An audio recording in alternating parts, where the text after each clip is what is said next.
Hey everyone, thanks so much for being here. We're going to get started in a few minutes. Sorry that we're running a little late. We want all the kids with their name tags to go meet their team lead. So their team lead is just an adult who's going to have a name tag with the same color, like corresponding color. So if all the kids with their name tags can go find their adult who is their team lead with a corresponding name tag. I know there aren't a lot of kids in here, but I was hoping this might go out to the foyer too.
Hey everyone, thank you so much for being here.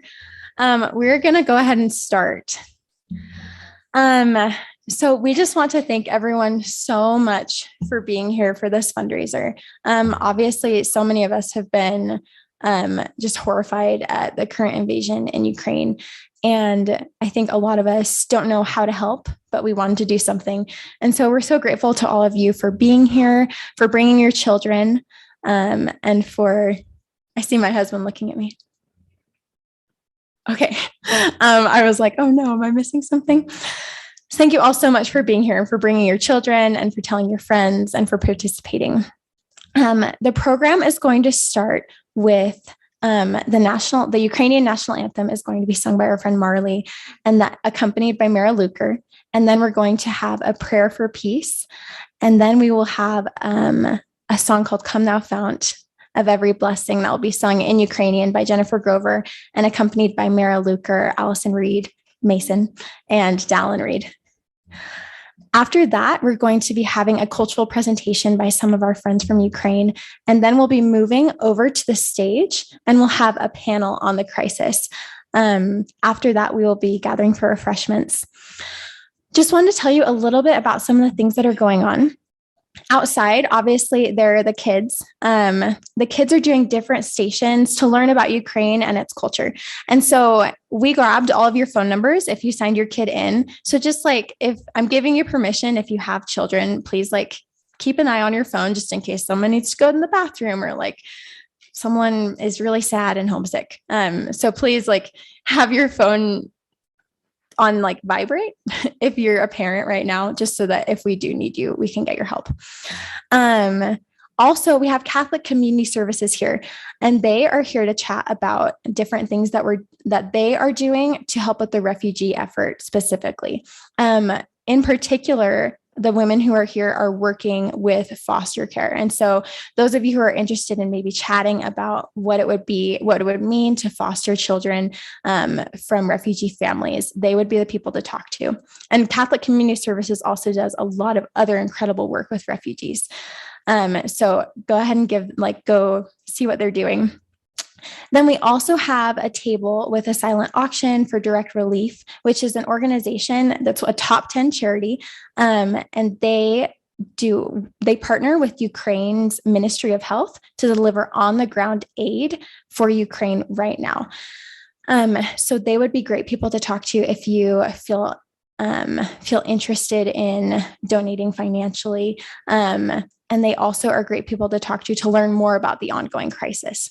We also have refreshments. So after the activity, there will be cookies from Ruby Snap and also pierogies, which are, there's a Ukrainian word for pierogi that's a little hard to say and my little brother can say it.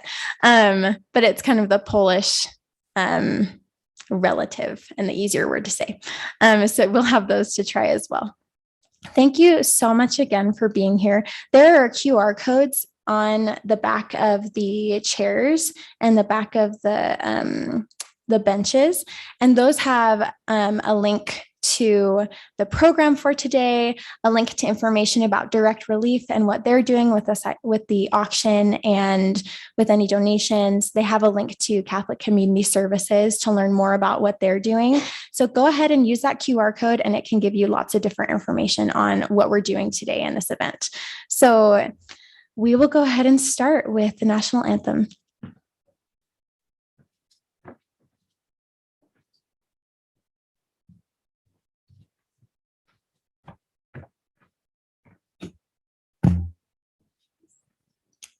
Yeah, let's stand.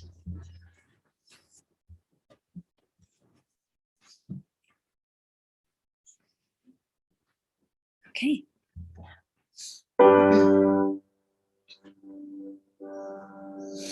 Ще не вмерла України ні слава, ні воля. Ще нам, браття українці, усміхнеться доля. Згідуть наші вориженьки, як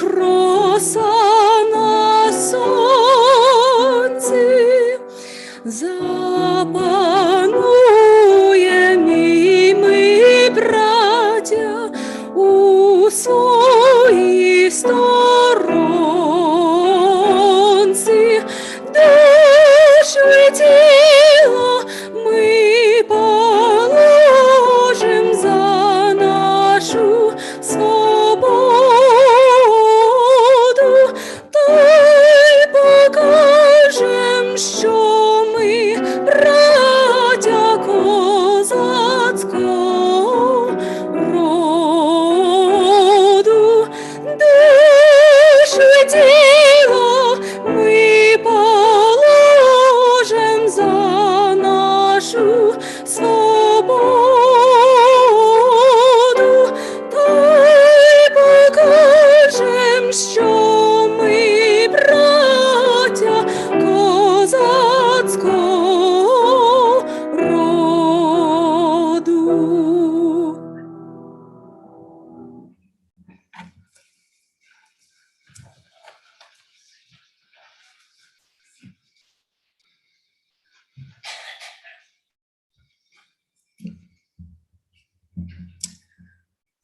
Наш любий Небесний Батько, ми дуже вдячні Тобі за цей день. Ми вдячні Тобі за благословення, які Ти нам даєш, за те, що ми змогли зібратися тут разом сьогодні заради України. Ми просимо Тебе, Боже, будь ласка, благослови Україну, благослови кожного захисника, який бореться за нашу незалежність. Будь ласка, благослови кожне місто України, кожен населений пункт, благослови кожну людину, яка була змушена покинути свою домівку, а також тих, хто залишився вдома. Ми молимося за те, щоб війна нарешті скінчилася і ми отримали перемогу. Ми молимо Тебе, Боже, в ім'я Ісуса Христа. Амінь.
Джерело благословення і небесних світ дарів, Ти пошли мені натхнення, щоб лунав у серці спів.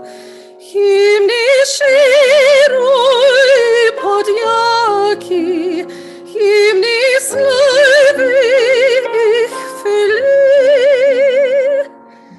Ти навчи мене співати, як співають у хорі.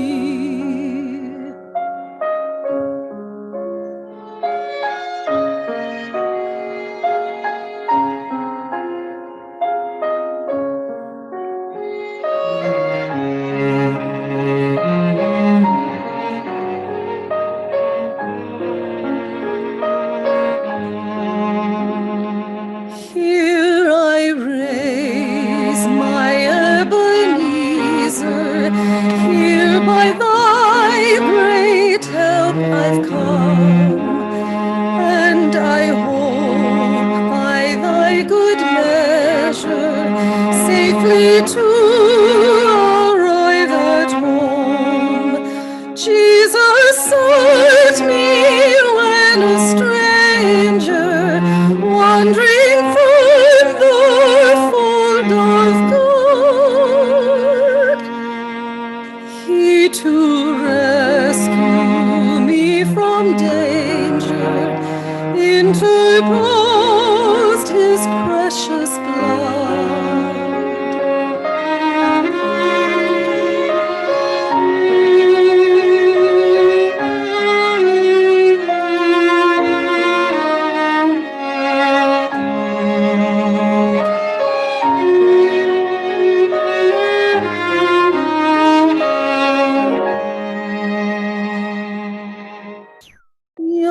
Bożnik Twój, mili Boże, moje serce Ty wezmij, i любов'ю і добротою його ніжно огорни.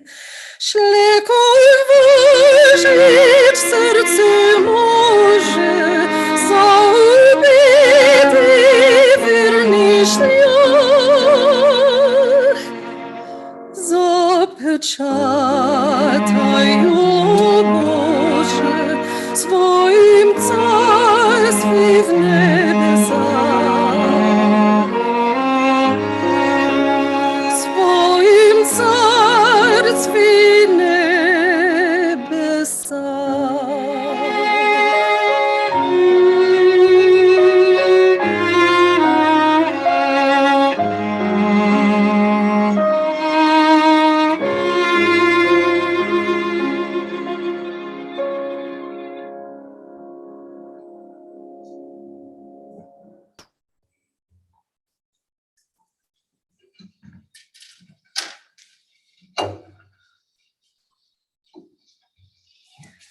Now we're going to be moving on to our cultural presentation, and I'm going to have my little brother Rafe introduce that.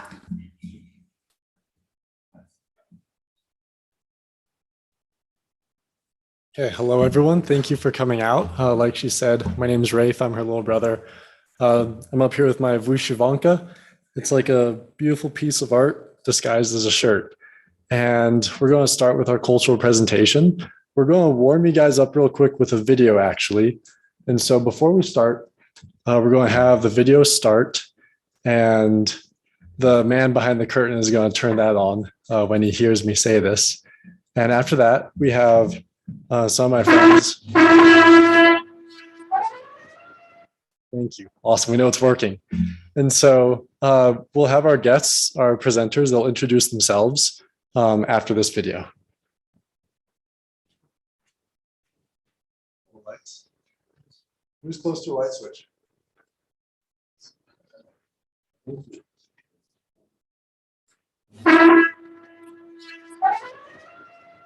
Hello, world. I am Ukraine. I wanted to tell you about myself so we could get to know each other better. On a warm summer day on August 24th, 1991, I was born. I'm only 30, but my roots are strong, extending deep into history. My ancestors were wise and brave and instilled in me a rich culture that shaped who I am. I have my own language, my own traditions, my own cuisine. I have seas and meadows, rivers, deserts, fields, and forests. I am a beautiful woman. And my children are strong, brave, talented, smart, witty, creative, friendly, and free in spirit. I am proud of them, just as every mother is proud of her children. Proud of their inventions, their achievements, their creativity, and their diligence. Yes, I have more than 40 million of them. Unlike in every large family, they did not always find a common language, but our happy moments always outweighed the bad. All my years have cultivated in them a love for freedom and a desire to be free. But now, war has fallen on my family. Forces are trying to destroy me and my children's freedom, to crush it forever. As in past generations, we faced severe trials. Dark times have fallen upon us again, and my children are forced to protect us, their homes and their families, which they do skillfully despite the difficulties, because we are a real family, united together, supporting each other with our bravery and strength. Today, we fight, but we're not afraid. That's not how we were raised. We will stand. I know my wounds will heal, and my children will live peaceful lives once more. My name is Ukraine, and I thank you, world, for your support. We will persevere, and when this is all behind us, I'll invite you for a visit. See you soon.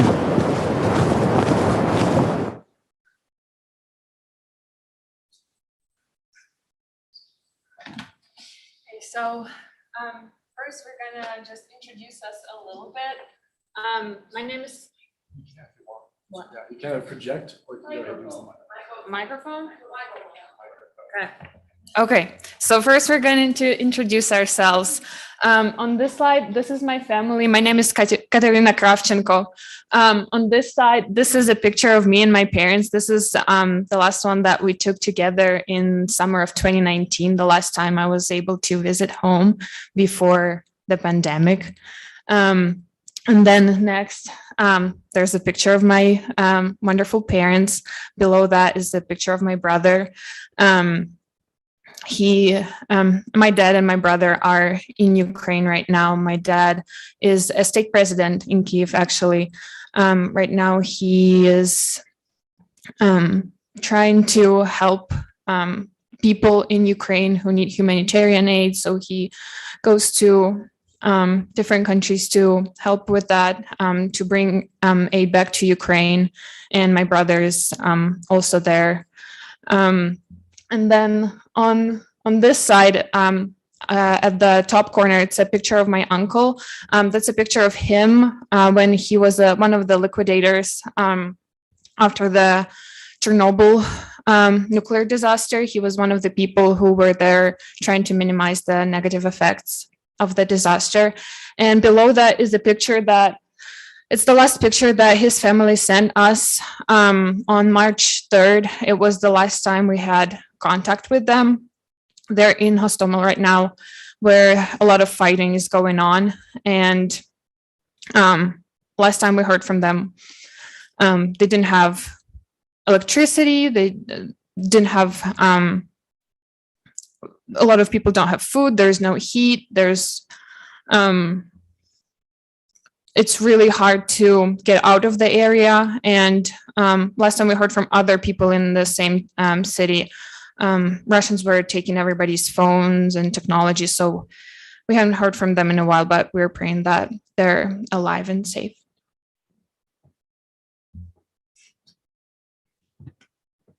Hi, I'm Darina, and on this slide is my family, and they're all in Ukraine. Those pictures were taken mostly kind of like a year ago when I was there with my family. It's my mom and two my younger brothers. So it's kind of like our family is just four of us. And on the picture in the right corner, there is kind of like also my aunt and my little cousin and my best friend. And yeah. My family lives in Mariupol right now. We were able to get them out of the city a few days ago, but from a lot of people, I haven't heard like from March 1st. And yeah, another picture in the left corner, it's my brother, kind of like next to our house, and it was taken, I think, a week ago. So yeah.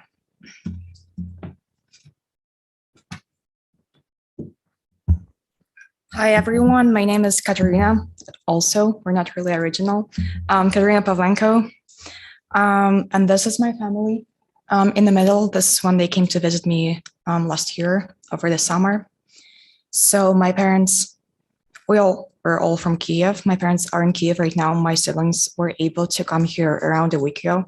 They're here with us in the audience. Yeah. So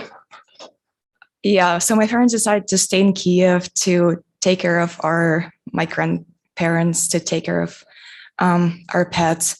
They're making food for the army. They were able to get guns recently. So right now there are more volunteers to protect the country than there are guns.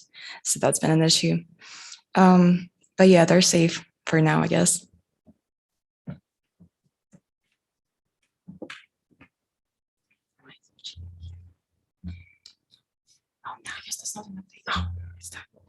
Okay, well, I don't have pictures of my family here. Maybe I will later, but I'm not from Ukraine. I'm from Russia. And I was born in the city called Vyborg. It's very close to Finnish border. I have two brothers, and all of them are in St. Petersburg right now. My family lives in St. Petersburg. I moved here 3 years ago, and I've been living here since 2018. Yeah, that's pretty much it. Thank you. And before we continue, I'm sure you're all very impressed at how good all their English is. This is a real treat. When we first intended to throw this fundraiser, what we were going to do is have me and some other of my return missionary friends present. And obviously that would have been very insightful for you guys, but it's definitely a lot more informative to have actual Ukrainians, Russians speaking for you.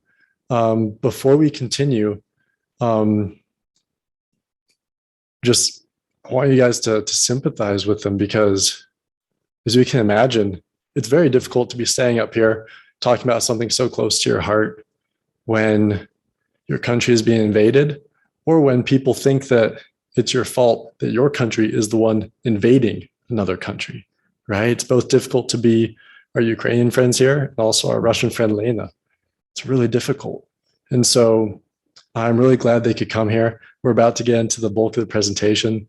We're really excited. And yeah, I would introduce myself more, but I'm not the main attraction, right? They're the main attraction, so we're going to give it back to them.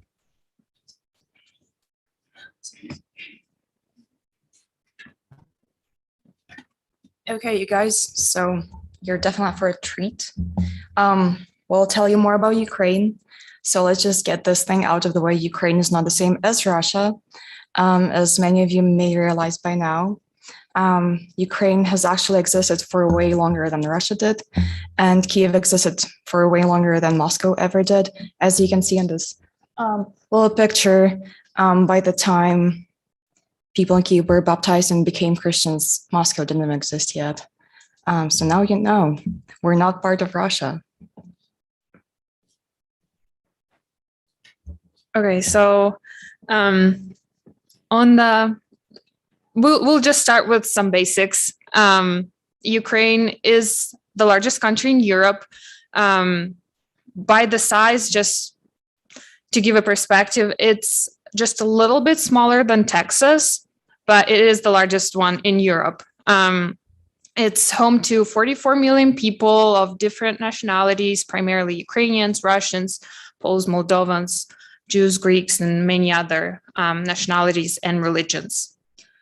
Yeah, if we're talking about ethnical nationalities in Ukraine, it's kind of like, Russians tell people that there are a lot of Russian people, but in fact, there are 70% Ukrainians and only 17% Russian people.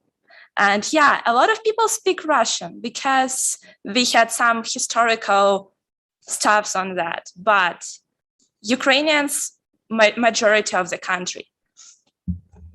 Yes. Also, Ukraine borders 7 different countries, and it is washed by 2 different seas, the Azov Sea and the Black Sea.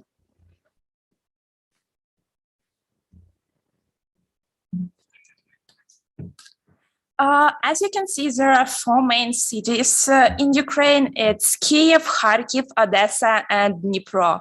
Those cities are mostly kind of like really beautiful cities with millions of people living there, and Kyiv is the capital of Ukraine. There are many different like Orthodox churches, attractions, many good peoples, and a lot more. If we talk about Kharkiv and Dnipro, they are mostly industrial cities, and as well they have like all those Ukrainian people who speak Russian, but for some reason right now Russia is bombing Kharkiv because they're kind of trying to save Russian population or whatever. Nobody knows. And Odessa, it's kind of like a cultural center of Ukraine. It's situated next to the Black Sea and is a really beautiful city with people also speaking Russian, but they're trying to invade this city as well. Yeah, this is just to show some beautiful landscapes that Ukraine has. We have mountains, we have rivers, we have beautiful fields, and We have everything. We have forests. Our soil is one of the best ever. Obviously, that's the black soil. The black soil. Germans during the World War II were taking the soil away from us because it was so good. Yeah, they would just like export it on trains to Germany. Even now, some European countries trying to buy soil from Ukraine. Let's go to, Yeah. Oh, and also we have the only European desert, the Oleshkivsky Sands. So yeah, we even have deserts. Okay, next, we're going to mention our national symbols. Like many of you might have noticed, our flag represents the blue skies and the yellow wheat fields. Our coat of arms, called the Trizub, there's actually the word vola coded in it, which means freedom. And in our national anthem that you've also heard earlier today, there is a phrase that says, "We will lay down our soul and body for our freedom." So freedom has been our national identity, like the center of our national identity for a long time. A little bit about Ukrainian culture. So definitely we have 2 seas and beautiful mountains and forests. As well, we have a lot of national dance. It's called like the national dance Gapak. And we don't wear vyshyvankas all the time, kind of like to clarify, but it's kind of like our traditional clothes.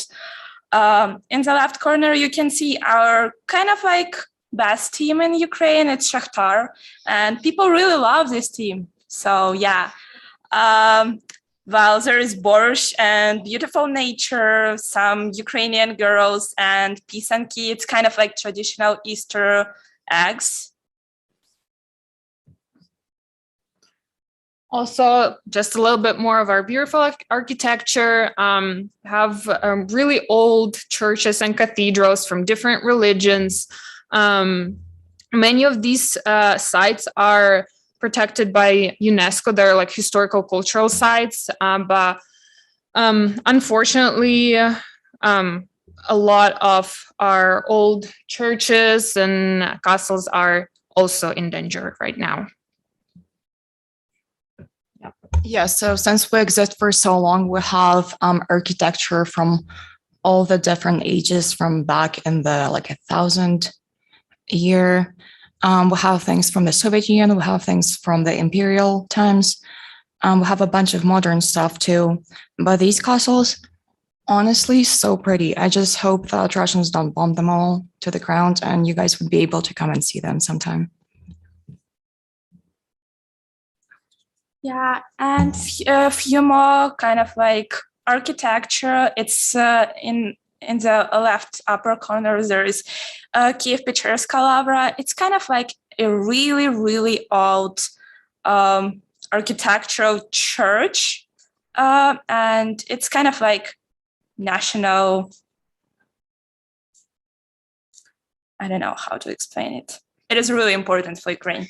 Yeah, old castles, like Dominican Church is really beautiful. Swalov's Nest, it's situated in Crimea, which was annexed by Russia in 2014. For some reason, they decided they wanted this peninsula in Russia, but It's just Ukrainian island with beautiful nature and Ukrainian people and a lot of Krymskych Tatar.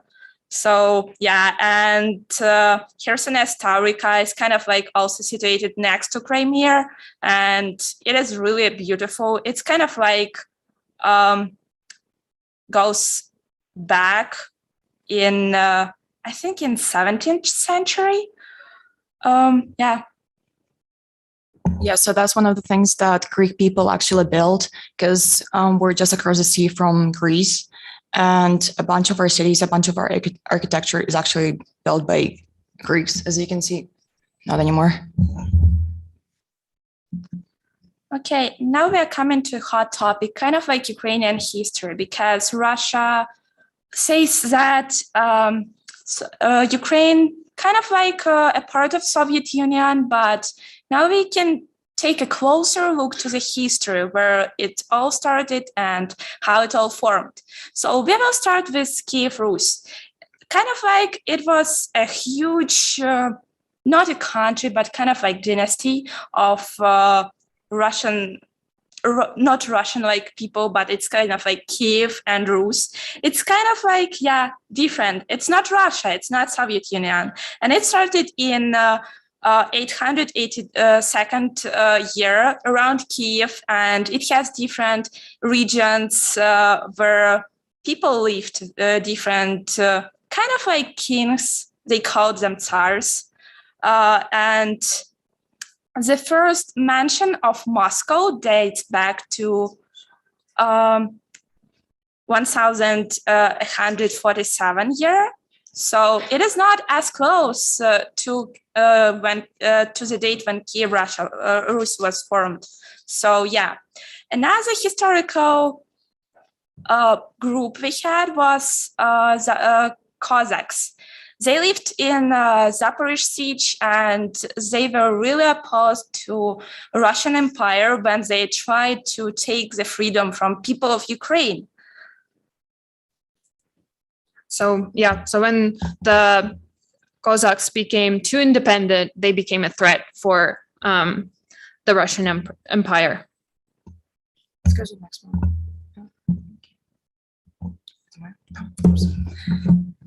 Okay, so as you understand, Russia has been trying to destroy Ukraine for a long time because we're too free, I guess, we're too independent. We have too much democracy, maybe. So during the Soviet Union, they despised their language so much, they prohibited it everywhere. You were only supposed to speak Russian. That's the reason my first language is Russian and not Ukrainian, is because my family speaks Russian, is because my grandparents speak Russian, because they were not allowed to speak Ukrainian. All the books in Ukrainian about its history, its culture, all the literature was destroyed, and you just could not teach other people Ukrainian either. It was legally prohibited to speak Ukrainian and to spread Ukrainian culture. Then in the 1932 to 33, maybe some of you have heard about the Holodomor, and that is an artificial famine created by the Soviet regime that carried out the deliberate extermination of Ukrainian people. Holodomor is recognized as a genocide of Ukrainians by a lot of countries, but not all of them. And yes, it took lives of about 4.5 million Ukrainian people, and that number is still debated. It can be even much higher. But yes, the primary thing was to take away the food from Ukrainians and take it and starve people. And then there was executed Renaissance. So during Stalin's regime, there were many Ukrainian artists and writers and poets that expressed ideas of independence and love for their own culture, of their country, and of their Ukrainian language. So they were persecuted for their national identity and for the ideas they expressed in their works. And so about 30,000 Ukrainian cultural and scientific figures were executed or arrested, and then a lot of them died in camps and prisons, which was also carried out by Stalin's regime. Then moving a little bit forward, well, a lot forward to our modern history. Ever since our Declaration of Independence in 1991, we strive to build closer ties with Europe and primarily European Union. And then in late 2013, we were expecting our government to sign an agreement, or the agreement for the Ukraine-European Association. And a lot of people were looking forward to that, but our former president at the time, who was the pro-Russian president, he unexpectedly took a different turn, and he wanted to sign an agreement with Russia instead. And a lot of people did not like it. So people went to the streets, a lot of people protested, there was a big wave of demonstration, and the special police unit, Berkut, was ordered to violently stop the protests. And a lot of young people, young students who were protesting on the streets, they were injured. That's when those protests became massive. So many people went out on the streets and started demonstrations and protests. There were clashes in Kyiv between the protesters and the special riot police. It resulted in death of more than 100 people. We call them Nebesna Sotnya now, which is translated to the Heavenly 100. After these events, the president was impeached, then he fled to Russia, and the new president was elected. On the next slide, there's just some more pictures of the violence that was happening right in the center of Kyiv. There's also people paying their respects to the Heavenly 100. Right after the events of the Revolution of Dignity, on February 27th, 2014, Russian special forces seized the building of the Supreme Council in Crimea. As you can see on the map, it's highlighted in yellow, the Crimean Peninsula. It was invaded by Russia and subsequently annexed from Ukraine. At the same time, Russia sponsored and brought anti-government separatist groups to the Donbas region, also highlighted on that map in yellow. So Donbas is the region of Donetsk and Luhansk. There, those separatist group declared Donetsk and Luhansk People's Republic, and seized all government buildings throughout the region. There were also major protests and demonstration in those regions by people who actually lived there, who expressed their desire to stay in Ukraine, to still be a part of Ukraine. But on the other side, you can see the aftermath of battle for Donetsk airport, which lasted around 3 months. And unfortunately, by the end of it, the Ukrainian forces lost it. And so ever since 2014, the war has been going on, primarily because of the annexation of Crimea and the war in Donbas region. That's where everything started. Okay, so now you understand that the war didn't really start a month ago. It's been going on ever since 2014, when Russia cowardly took over some parts of Ukraine while we had the revolution. What a great move. So Russia is saying that Ukrainians are bombing their own cities ever since 2014. So that is part of the reason they are right now saving us from our government, who is Nazi, apparently. In reality, Ukraine is just trying to protect its own sovereignty, and we're trying to protect our land from those Russian invaders. Another excuse that Russia uses is that they protect the Russian-speaking population of Ukraine, and apparently those people are being oppressed by also Nazi government, I suppose, which I'm a Russian speaking population of Ukraine and never happened to me. And so everything just culminated just barely on February 21st, 2022, when Russia actually did recognize the DNR, LNR, those Donbas regions as the separate countries. And those separate countries asked Russia to come save them from Ukraine. And that's what Russia is doing right now, saving poor people of Donbas from Ukrainian government. Yeah, that's me too. So yeah, you may wonder, how do Russians, how do they feel about attacking their brotherly nation? Because we're close neighbors, we had historical ties for a long, long time. So of course they're doing that by lying. They do not admit that there is a war.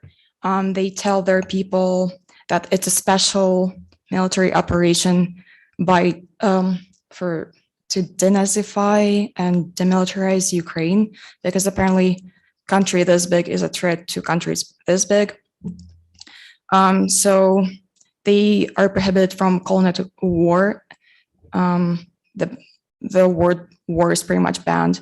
A bunch of social media, Facebook, Instagram is banned. All the independent journalism is banned as well.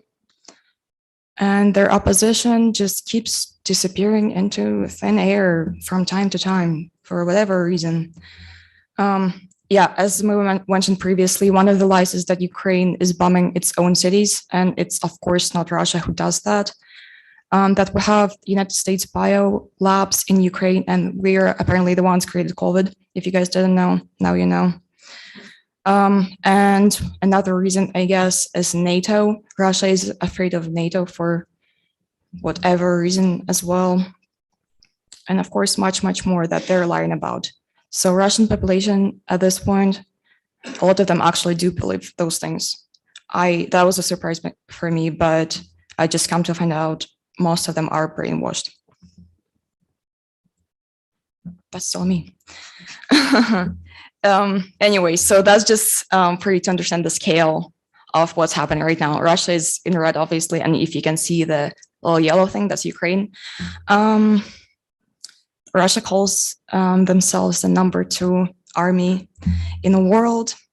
Really, it's just been a number of people that they just don't care about. They just send them all to die in Ukraine. It's been, 32 days, I believe, I counted, that the war has been, or the full-scale invasion has been going on, and they were like just barely able to get a few towns in Ukraine. So great success. We can clearly see that there is so much corruption and embezzlement in Russia, just by the fact that their tanks are barely working. They don't understand logistics. They don't have fuel. They don't have food. Their food is expired, or it was expired in 2015. Those people, they're only winning by the number of people and the missiles that they're sending from their own territory. So really, they're not that good. They are number 1 supplier of military equipment in Ukraine. Now we have more tanks than we did at the beginning of the war because we keep capturing Russian tanks. And most of their missiles either can't even leave Russia or are just not exploding. So they're really not that good. And okay, perfect. Unfortunately, still though, they are really upset about their losses, and that's why they become more and more violent every day. They use everything pretty much short of nuclear weapons. They use phosphorus bombs, the supersonic aircraft, the thermobaric bombs. There is a real threat right now of the biological and chemical weapons, and they are flirting with the idea of nuclear weapons as well. So while they barely can do anything, they can't fight our military, they can only fight our civilians, but they're still killing our civilians. They're destroying our towns, our cities. Some people lost their homes, some people lost their lives. A lot of people had to flee. They're targeting civilians, as you may see. Elderly, press, hospitals, schools, everything but military objects. They're blocking the humanitarian aid. So Darina will mention, or she'll talk about Mariupol later, but I'm sure you know that that city has been blockaded for 2 weeks now. Since March. Since March. It's March now. 3 weeks, I'm guessing. Those people don't have any food, any water, no electricity, no cell phone service, and Russians are the ones who are not letting all those things in. When we try to set up the green corridors, which is just let people get out of there, just let them out. They are mining those corridors, they're shooting at those people. There'll be a car that says children and they'll shoot at it. Obviously, they're Russians. They're breaking into people's homes, they're killing whoever is in there, they're sexually assaulting women, they're looting, they're trying to bring our TVs or whatnot back home so they can sell it. So we're trying not to show too graphic pictures because, you know, but just believe us, terrible things are happening. These were homes. People used to live there. Now they are homeless pretty much. And that's if they're lucky enough to survive after this. So that little picture, the bridge and the people underneath it, the destroyed bridge and people are just hiding there from the Russian missiles. On the next slide, you can also see some of the destruction, and I'll just let Darina take over from here. Now I want you to watch a small video about Mariupol because it used to be a beautiful city.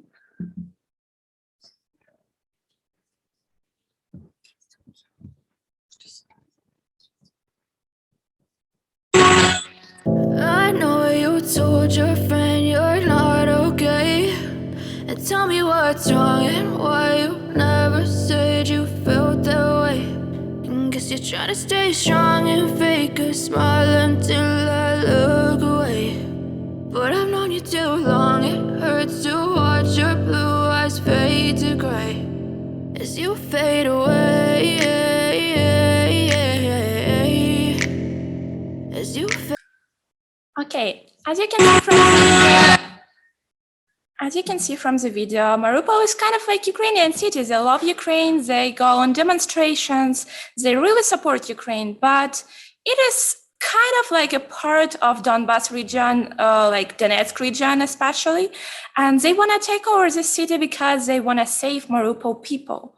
But on this slide, you can see just kind of like a few pictures what is going on in Ukraine, because the city is blocked since March 1st, and nobody could safely leave the city, and only like a week people are trying to leave the city, but it is really dangerous for them to do because even though Russia says they're giving green corridor to people, they're shelling it constantly.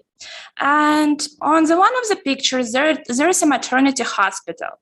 It was bombed, I believe, 2 weeks ago. And what Russian press told about it, that there was no people. This hospital is kind of like abandoned and just military people were hiding there.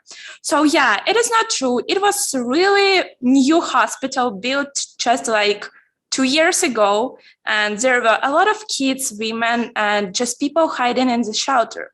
And they just bombed that from the planes, and they dropped 1,000 kilograms, I think, trotil bomb that is kind of like really, really, really bad, who kind of like understand what is that. And they were trying to kill, nobody knows who they tried to kill, but there was just civilians. Another picture was taken also in the hospital, just mother with a child. And in the left, in the right corner, there is a picture of mass graves, because people have no opportunity to do anything with died people, and they just put them in piles in these mass graves, and it has never happened since World War II. Yeah, on the next slide, it's just like some really beautiful pictures of Mariupol as well, and there is a playground where just someone buried parents or a child or whatever. There's just a grave on the playground, and there are a lot of them in the city. Another picture, it is our famous drama theater, and more than 1,000 people were hiding there. They wrote from the both sides of the theater children, and it didn't stop Russian military. They just dropped 2 bombs on the theater. For now, they tried to get people out of this kind of like shelters underneath the drama theater. And from those people for now, 300 are alive, and others just kind of like 400 dead, and nobody knows about other people.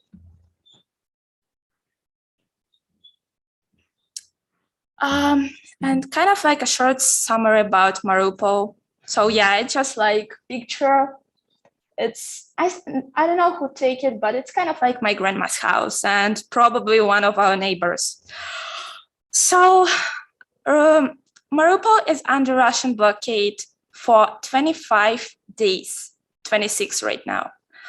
And there are 500,000 people with kids, and they just want to live. They just want to survive. They just want to be happy and live the life they live. They don't want anyone to save them. And Russia is really doing military crimes there. People don't have water, food, or anything. A lot of people die not because they were shelled, but because they just starving. They are cold because it's like, you can imagine, sometimes it's like -4 Fahrenheit, so it is really cold. And they're supposed to hide in this, not kind of like military shelters, just simple basements that people don't use like for anything. It's just like tubes and heating and so on and so forth. Crafts shell in the city every day. For example, if Russian crafts drop 200 bombs per day in Ukraine, 100 gonna be in Mariupol. 800% of the city is destroyed. So people there, they have no home, they have nothing right now because Russia is saving them. And estimated number of died people is 20,000 people. It's a lot. And nobody knows what amount of people died kind of like right now because it's just estimated number of people. And another thing, Russian military people, they came to Mariupol in some parts and they just trying to evacuate people, but they just deport them to Russian cities. They take their documents and they send them in kind of like abandoned Russian areas. And people can't leave Russia, people can't leave the city, and they're supposed to work where Russia assigns them. So it's just like military crimes against people. They're kind of like saving Russian-speaking people who lives in Mariupol.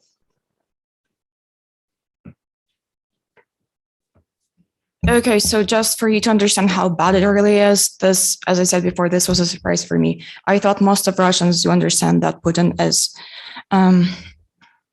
mentally unstable, that he's not supposed to be president. As you know, he's been a president for 20 years now. I don't know how that doesn't raise any concerns within the Russian population, or I guess it does, but they just do nothing about it. So he changed the constitution just so he can stay a president there in Russia. And as you may see from this presentation so far, it looks like it was a deliberate plan for them to take over Ukraine. Just take, for example, the fact that they tried to put their pro-Russian president to rule over Ukraine. The same thing actually happens in Belarus. So Belarusian president has been there ever since the Soviet Union collapsed, which is 30 years ago.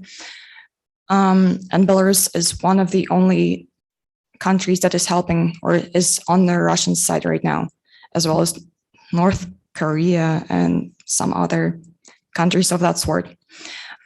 So yeah, the official statistic is 71% of Russians are in support of their government, of Putin, of the war, of destruction of Ukraine. Granted, some of them are brainwashed. Some of them just don't care enough to get the correct information, to get information not from Russian propaganda. Some of them just don't care about Ukraine. They just could not care less whether we live or die. And they call us the brotherly nation, for sure. Some are against Putin, I guess. They just claim, oh, we didn't elect him, and there's nothing I can do. We're just little people. Anyway. And some are protesting, of course. So we're grateful for those people. If there's anyone who can stop this war from the root of it, is Russians, because it's their government. Their government is their responsibility, after all, is their responsibility to get the correct information. It's their responsibility to stop this war, honestly, if I may say so. But obviously, in countries like Russia, peaceful protests wouldn't do too much. So that, of course, is just pointless. So it's kind of the last idea we wanted to mention. As we know, as we Ukrainians know from centuries of fighting for our freedom, freedom isn't free. And just like Katya mentioned, peaceful protests, unfortunately, by this time aren't going to do much in Russia. Ukrainians are fighting right now for their homes, for their land, for their families, for our freedom, for our democracy, to preserve our culture and language and just the sovereignty of our nation. We have been fighting for this our whole history, and there are Ukrainians who still go out and protest on the streets of occupied cities where Russian military is holding guns, and Ukrainian people, they're holding Ukrainian flags, and they just go and protest against the Russian army. They stop tanks with bare hands. And we just hope that the Russian people will want to fight for their freedom as well from the dictator that is Putin.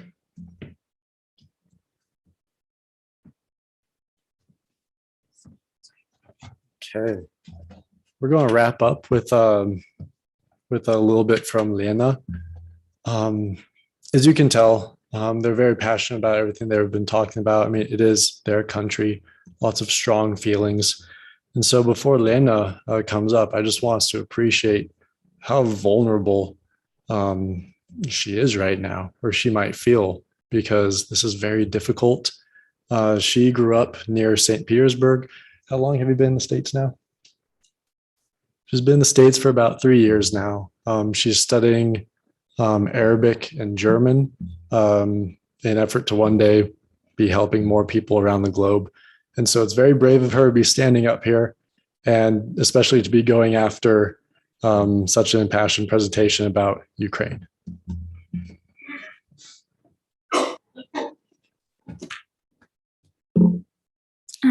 I promise I won't take a lot of your time because I'm not the center of this, but I just wanted to talk a little bit about what's been happening on the other end with my family and friends, and with the Russian media specifically, because I watch news a lot, and it's not just the Russian or English languages that I watch news in, it's also German and Arabic, and I just try to get a very good perspective from every source that I can find. So first of all, I just want to say that I do love my home, and I do love where I come from. It shaped me into who I am today. I cannot comprehend for this reason how much suffering Ukrainians have been going through with everything, because when you have to leave your home, it's impossible to understand, it's impossible to undertake. So when the war started, I called my mom and I asked her if she heard anything about it, and she told me that she hadn't. And so that was the first sign to me that something was wrong, that the media was not portraying what was happening in Russia, what was happening in Ukraine, that wasn't portrayed in Russia completely. So I talked to my mom, and later I learned that terms like war and or invasion are prohibited in my country, and that everyone who uses terms like that is put into prison and is considered a traitor. And then protests started happening, and lots of people just started getting arrested and being put into prison. But that's another topic. No one said anything about other Ukrainian cities like Mariupol, Kiev, and Kharkiv that were being bombed. It mostly was just about Donbass. Everyone was just talking about how they need to save the Russian population there. And cities like Mariupol or Kharkiv and Kiev, they were mentioned much later, maybe during the second or third week of the war. And none of the bombings were showed. So since I was watching the news a lot, there is this one new news TV channel that I listen to a lot. It's called Current Time. And so a team from that news channel, they went out to the Russian streets and they were showing some people pictures of bombed Ukrainian cities like Kharkiv, Mariupol, and Kiev. And they were asking about Russian people's opinions on that. And so one comment that really stuck with me was this one. Oh, yeah. Okay, awesome. So this is what this man is saying. These pictures are fake. If Russia had bombed Kiev, we would have known. It's scary to see how much information is hidden and blocked, and how much trust the people have in the government, and they don't even question it. Once the war started, I began posting lots of things on Instagram and Facebook, and most of the things that I was posting about were in Russian because my target audience was not Americans, because I already knew that the rest of the world knows what's happening, and I knew that people in America know what's happening, but I knew that my Russian classmates and my Russian friends would have a problem believing it. So that's why I chose Russian as the language that I would post about, that I would post in. And Russian people have a very strong sense of pride. And that's why accepting that a country that fought against fascism and rose from economic crisis after the Soviet Union collapsed is doing the same war crimes that Nazis were doing to the Soviet Union, and Russia is doing the same type of things in Ukraine right now. It's impossible for them to accept. They don't believe it. Putin, I was 1 year old when he became a president. I'm going to tell you my age. I'm 23. So, right, we understand what's happening. I have not seen another president, excluding Medvedev, which was literally his puppet. So we can't really count that.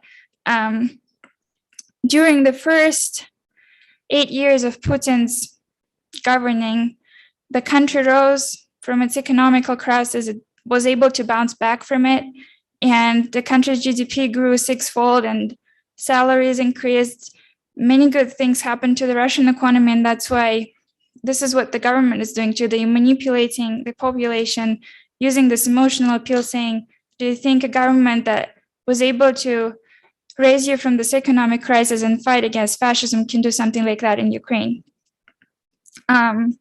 So from the multiple conversations that I've had with my friends and family,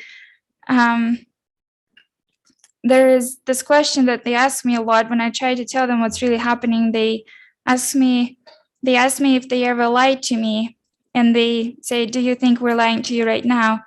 And I say, no, it's different. You're not lying to me, but you're being lied to.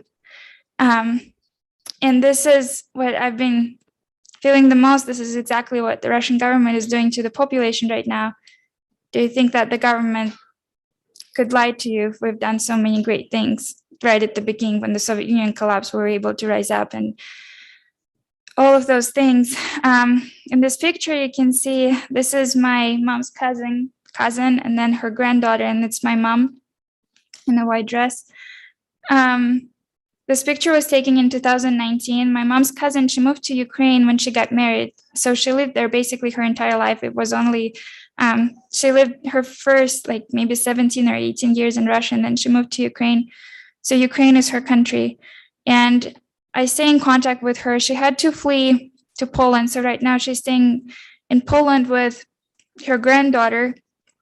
And Dasha lost her mother about 2 years ago because of cancer. And right now, Dasha is in Poland, and as soon as she hears a siren, that they started testing recently sirens in Poland, she just grabs the kid from all the children that she sees in the playground, and she takes them to the bomb shelter so that she can save them. And she just turned 14. I cannot comprehend the trauma that Ukrainians are facing, and it's very hard. I think I'm sure I'm one of those 30% who really don't want this and who really are ashamed of what's happening. But I appreciate you all coming here, and I hope we can help at least somehow. Thank you. And so that was our presentation. Of course, it was very heavy, and that's how war is. Our next act will be the performance of a folk song, which in Ukraine has become famous for evoking feelings of the tragedies and the losses of war.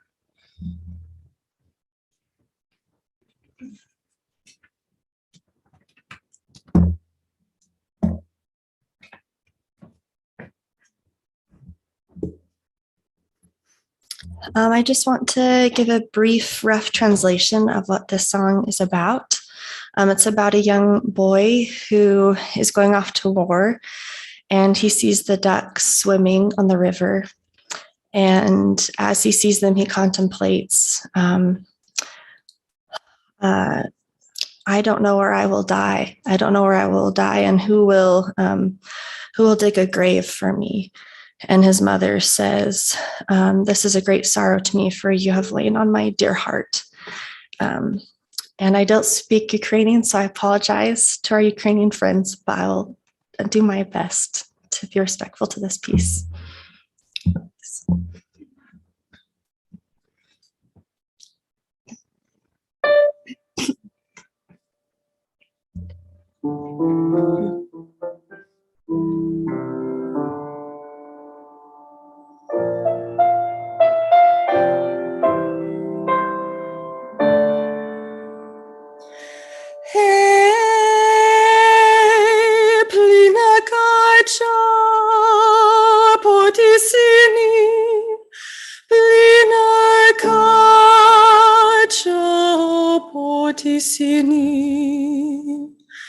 Сам не знаю, де поїду, сам не знаю, де поїду.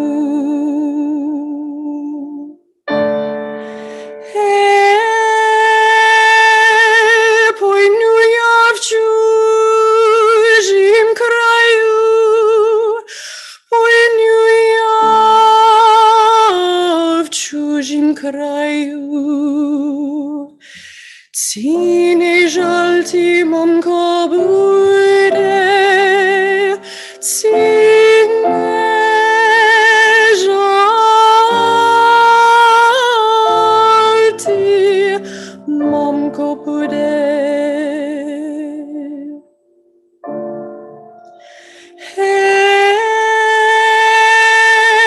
Якби ж мені, синку, не жаль, якби ж мені, синку, не жаль, ти ж на моїм серцю лежав, ти ж на моїм серцю лежав.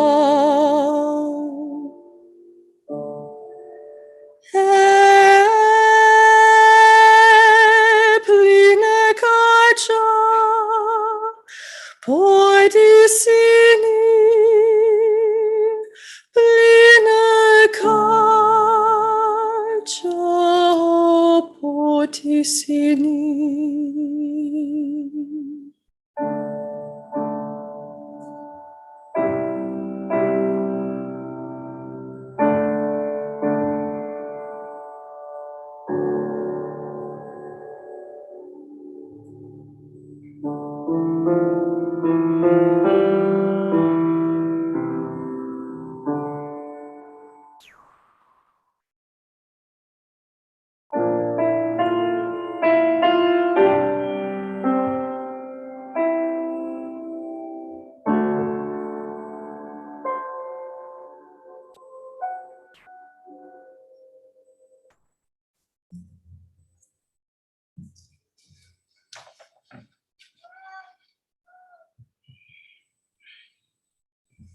Thank you. Okay, we will now go ahead and transition to our expert panel discussion. We are running a little bit behind schedule, and so we encourage you to go ahead, take your seats over there. It's just straight behind us where those chairs are. We do have refreshments. I'll go ahead, me and some other people, we will pass the refreshments to you. And so it's your lucky day. We're going to get those cookies delivered right to you. So.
right? Is that right? Oh, mental health. Yeah. Okay. Right.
On YouTube. It's on YouTube. Welcome, everybody. Thank you for being here. Are you ready for the next 7 hours? This is going to be a long panel. We gave each of the presenters here 3 hours apiece, so buckle in. My name is Blair Hodges, and I want to thank the organizers for inviting me to chair this panel of distinguished guests to talk about what's happening in Ukraine.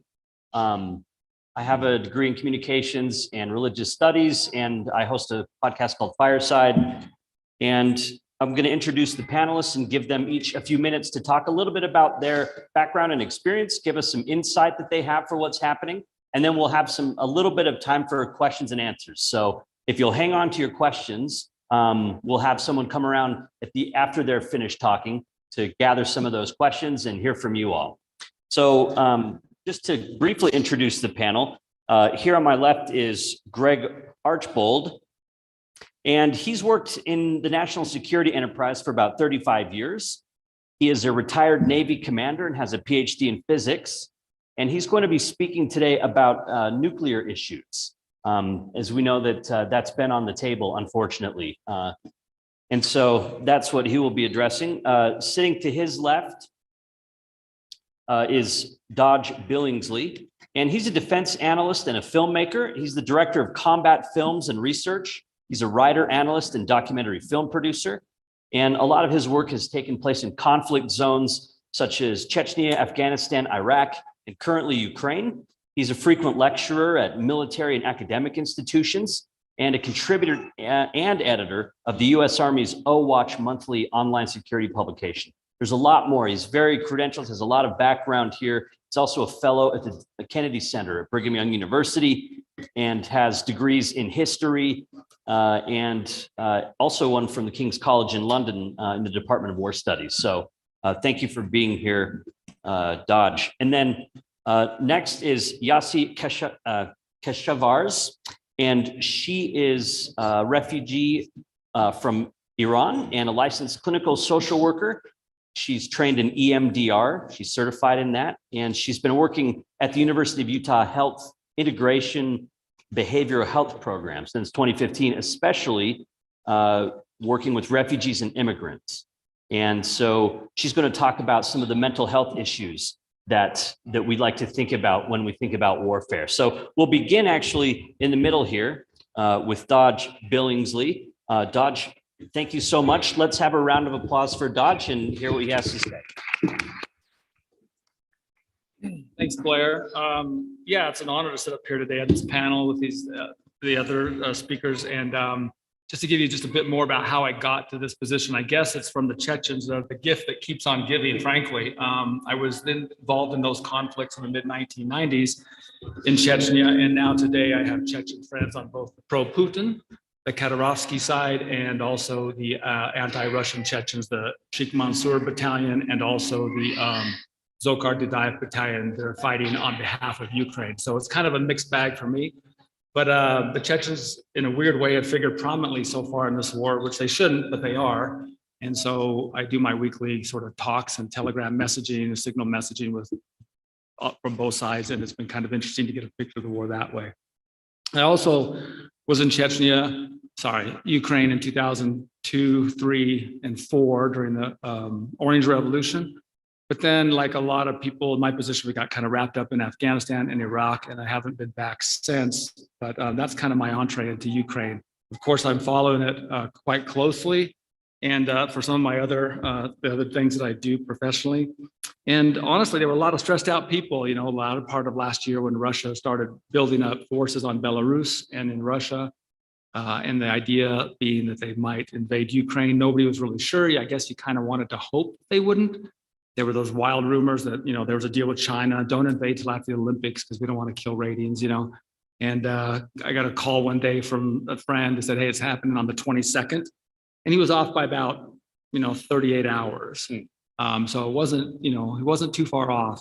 But anyway, I guess, we want to try to open this up to question and answer, so we don't want to take too long. But I will say this, there were also significant questions about how the West would respond, how NATO would respond, what the US would do.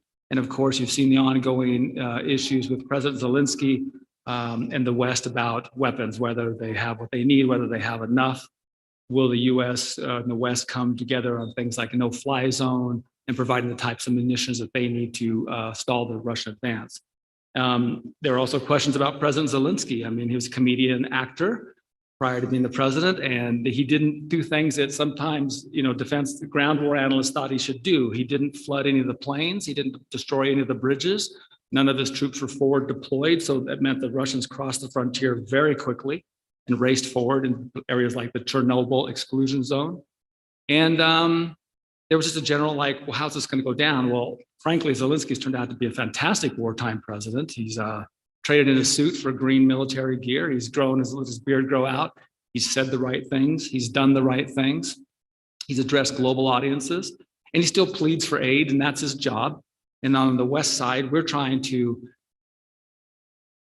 help manage a war, and that's the word I really think is important, is managing this war so that it doesn't escalate. And I won't go too much into but whenever you fight a conflict where nuclear weapons are in your back pocket, in that sense, every war is limited. There's no doubt in my mind, had the US got involved with 100% of its capability, we would have flattened all the Russian columns in about a week. A-10 squadrons could have killed the 40-mile long convoy northeast of Kyiv. But we didn't, and it's part of a measured approach, in my opinion. There's an ongoing question about the weapons. Do they have what they need? Do they have enough? Obviously, the most popular, I guess the most famous weapon so far have been the Javelin anti-tank missile, which the West has supplied through numerous NATO countries in the US, the Stinger anti-aircraft missile, and the Turkey's Bayraktar BT-2 armed drone, which is actually a slow-moving, loitering drone, but for some reason, Russian air defenses can't pick it up. And they've been able to just do a number on Russian forces. So while the Russian advance seemed like it was going great guns, they've been stalled. And on the 16th, the Ukrainians announced they would do a series of counterattacks. And so they pushed them back in the Brovary area of Eastern. It looks like that's confirmed east of Kyiv. There's still Gostomel Airport area, Irpin area. It looks like the Russians are digging into positions, but they have not been able to advance any further. Part of that is the Russian way of fighting as well. They are stuck with long logistical supply lines that they can't seem to keep the supplies flowing. And the other factor, which I think is really important, is that Russia fights primarily with a conscript army and what you might call mercenaries, but they're not necessarily mercenaries. Some of their ethnic minorities, like the Chechens, the Khabarovsky. And that is an interesting story I want to get to in a second. But whereas the Ukrainians, of course, have it's their home, it's their defensive homeland. They know the streets, they know it. But more than that, they have purpose because it's their homeland. And so they're fighting for their lives, their very existence. And that always trumps a conscript army, which in many cases, there's evidence that a lot of the Russian soldiers didn't even know they were in Ukraine. They were on an exercise, and then all of a sudden they're in a place called Ukraine. Their vehicles are getting hit by RPG-7s and javelins, and it's not going well. So what's interesting is and if you think of the face of the war, at least on the information side, you kind of have two wars. You have a tactical ground unit combat all over the place. You have Mariupol that, again, was supposed to have fallen to the Russians 2 or 3 weeks ago. It still has not. They haven't captured the city center. They're still mainly east of the river there, the east side on that, because they use that highway from Rostov-on-Don to get in there. And other cities, Kharkiv has not been taken. None of the major cities have, and even in Kherson, which is supposed to be the link to Odessa from Crimea, they had to pull their air assets out because they've been hit so much. And it looks like that there's sort of a Ukrainian insurgency starting up there. So you might think it's going very well for the Ukrainians, but the part that's interesting to me is if you watch Russian media or read Russian media, it's the opposite story. The Russians are doing well. They're advancing along all lines. Anytime they stop, it's because they choose to stop and dictate. And it's the Ukrainians, which are fascists and gay lovers and neo-Nazis and all the kind of things they've been trying to portray the Ukrainian leadership as, that has actually, obviously done the world and Russia wrong. And that's a bit worrisome. So we might look at it and say, cautiously optimistic, like, hey, we're having tactical battlefield success, or the Ukrainians are having tactical battlefield success. But that's not necessarily the message the Russians are getting. And so they can feed more and more people into this conflict. I know time is limited, so I don't want to leave it to question and answer. The last thing I'll say again is I think that wars like this have to be managed. And I think the questions will come up like, well, why don't we have a no-fly zone? Why don't they have what they need? If you saw the spending package, the weapons package that was been passed by Congress last week, significant amounts of weapons are going in. Do they need more? Of course, they'll need a lot more. No-fly zone, we might get there as it escalates. You never know. It's, but it's kind of a management issue when you have someone like Putin. You don't want to take him to brinkmanship plays a role in this. And the fact that the Russians have a doctrine for the use of tactical battlefield nukes. And so that's kind of one of those issues. So this is, in my opinion, in the first inning, and we've got a long way to go, but I think that's kind of the picture of it.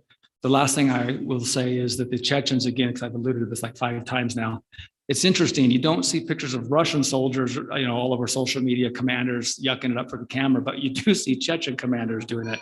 And it appears that they've been sent there some sort of psychological weapon, the fearsome, and they're going to wipe out these Bandera, these fascists and stuff. And, on day 2, one entire Chechen column was destroyed, 56 vehicles, and their general, Magomed Tushayev, looks to have been killed. They claim he's not, but he has never resurfaced.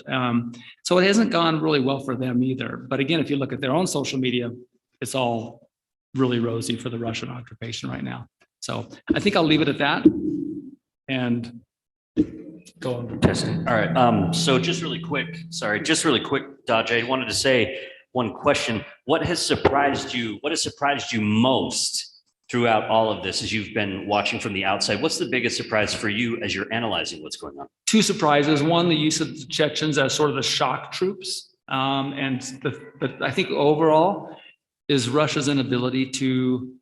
So in my job at Command and General Staff College, I work for Foreign Military Studies Office, and our whole job is to analyze how foreign militaries fight. And of course, we key on Iran, China, Russia, some of our competitors or enemies.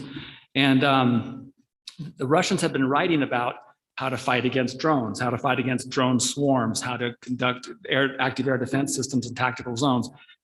And if you read what they've put out since the war in Syria, where they supposedly were practicing this stuff, you would think that the Ukrainians would have no success or very little success. And they're just not doing it. And I don't know exactly why they're not doing it. If they, I know training is a big part, but they're just not doing it. So I've been really surprised that Russia does not own the airspace over Ukraine yet. It's a month into the war, and the Ukrainians still have 50, 60 fighters that we know of. That's public. They may have more are on the way. We have no idea. But the Ukrainians fly sorties every day, not to the number of the Russians, but the Russians have been unable to seal the airspace. and they're pushing them back now. And if they can push at least the tactical artillery away from the cities, they can't bombard them with that kind of tactical artillery. But then they just up it by using ballistic missiles, cruise missiles, and do it, from far away. But I've just been really surprised the Russians haven't been more efficient. Okay, thank you. All right. Next, you mentioned nuclear weaponry as a part of this. You mentioned brinksmanship, the idea that by escalating things, what's the next move? You do this, I'm going to do this. The stakes keep getting higher. The violence gets worse. So we're going to talk a little bit about nuclear weapons. And again, this is Greg Archbold. He has a PhD in physics, a retired Navy commander. And I should also mention as well, he wanted to make sure these are his own opinions. He doesn't represent the government. I saw that on your bio and thought I'd throw that in there. So please take it away. Yes, I don't represent any government agency, any employer, past or present, or any family member. And I mentioned that last one because Rhiannon is my daughter. I'm very proud that she put this together. I can honestly say she is the most genuinely good person I have ever known. And she is learning how to put that. Thank you. She's learning how to translate that into action, and it's really impressive. I'll also mention Rafe. I don't think it came up, but he was a missionary in Ukraine. He spent a couple years there. So that's how he formed a lot of those contacts. I also want to mention real quick, because I know I'm the one who picked them up, but the sunflower arrangements at the pulpit and the Ruby Snap cookies were all donated. So thanks to those, and thanks to the church for donating the facility use. So I grew up here in Salt Lake, and then I went to the Naval Academy. I was a class of 90, and I mentioned that for a couple reasons. If you think about the context here, I read Hunt for Red October as a book in 1987 while on a submarine in a training cruise, a month-long training cruise. And then that movie came out during my senior year at the Academy. That's also the year that the wall came down in Berlin. So, being a bunch of pissy little 22-year-olds, we all thought that this thing we'd been spending the last 3 years studying, the Soviet military, was going away, and we honestly didn't know if we were going to have jobs. We quickly learned that human history is the history of armed conflict, and that there will always be jobs. At the same time, of course, there was what George Bush first coined the term peace dividend, which in the 90s saw the big drawdowns, base realignment and closure, and a real, in the nuclear weapon world, a real loss of appetite to even talk about them or consider them. But I'll come back to that. So I was a submarine officer for a little bit. And then I came back here to the University of Utah to do my PhD. I've been working as a nuclear weapon design physicist now for almost 20 years. First at Lawrence Livermore National Laboratory and now at Los Alamos National Laboratory. And we can't talk about nuclear weapon design in this forum. So that's my real expertise. Nevertheless, over those 20 years, I've certainly paid attention to policy, and I've had some really wonderful opportunities, including I've attended 2 week-long NATO courses at the NATO school in Oberammergau, Germany. I did a year-long fellowship at Texas A&M in national security studies and policy. And I've worked intimately close with some of our Air Force partners on intercontinental ballistic missile warheads. So I have some, I hesitate to say expertise, but some familiarity with nuclear weapon policy and NATO policy. And I think I want to start there, and I want to point out that NATO, so this is my rebuttal to the realists. You might have heard names like Mearsheimer in the media that claim that NATO is to blame for the current conflict. And certainly if you look at things like the Monroe Doctrine, which was 1850s, or, where the United States said, okay, Europe, stay out of the Western Hemisphere. I get it. I understand why Russia is interested and concerned about what happens in Ukraine. Nevertheless, NATO was formed as and has always functioned as a defensive collective. They have not taken offensive action. In fact, the only time they've acted in a defensive way as NATO is after the September 11th attacks in 2001. So NATO is not an offensive organization. NATO does get new members, but they do not acquire territory. They do not aggressively attack.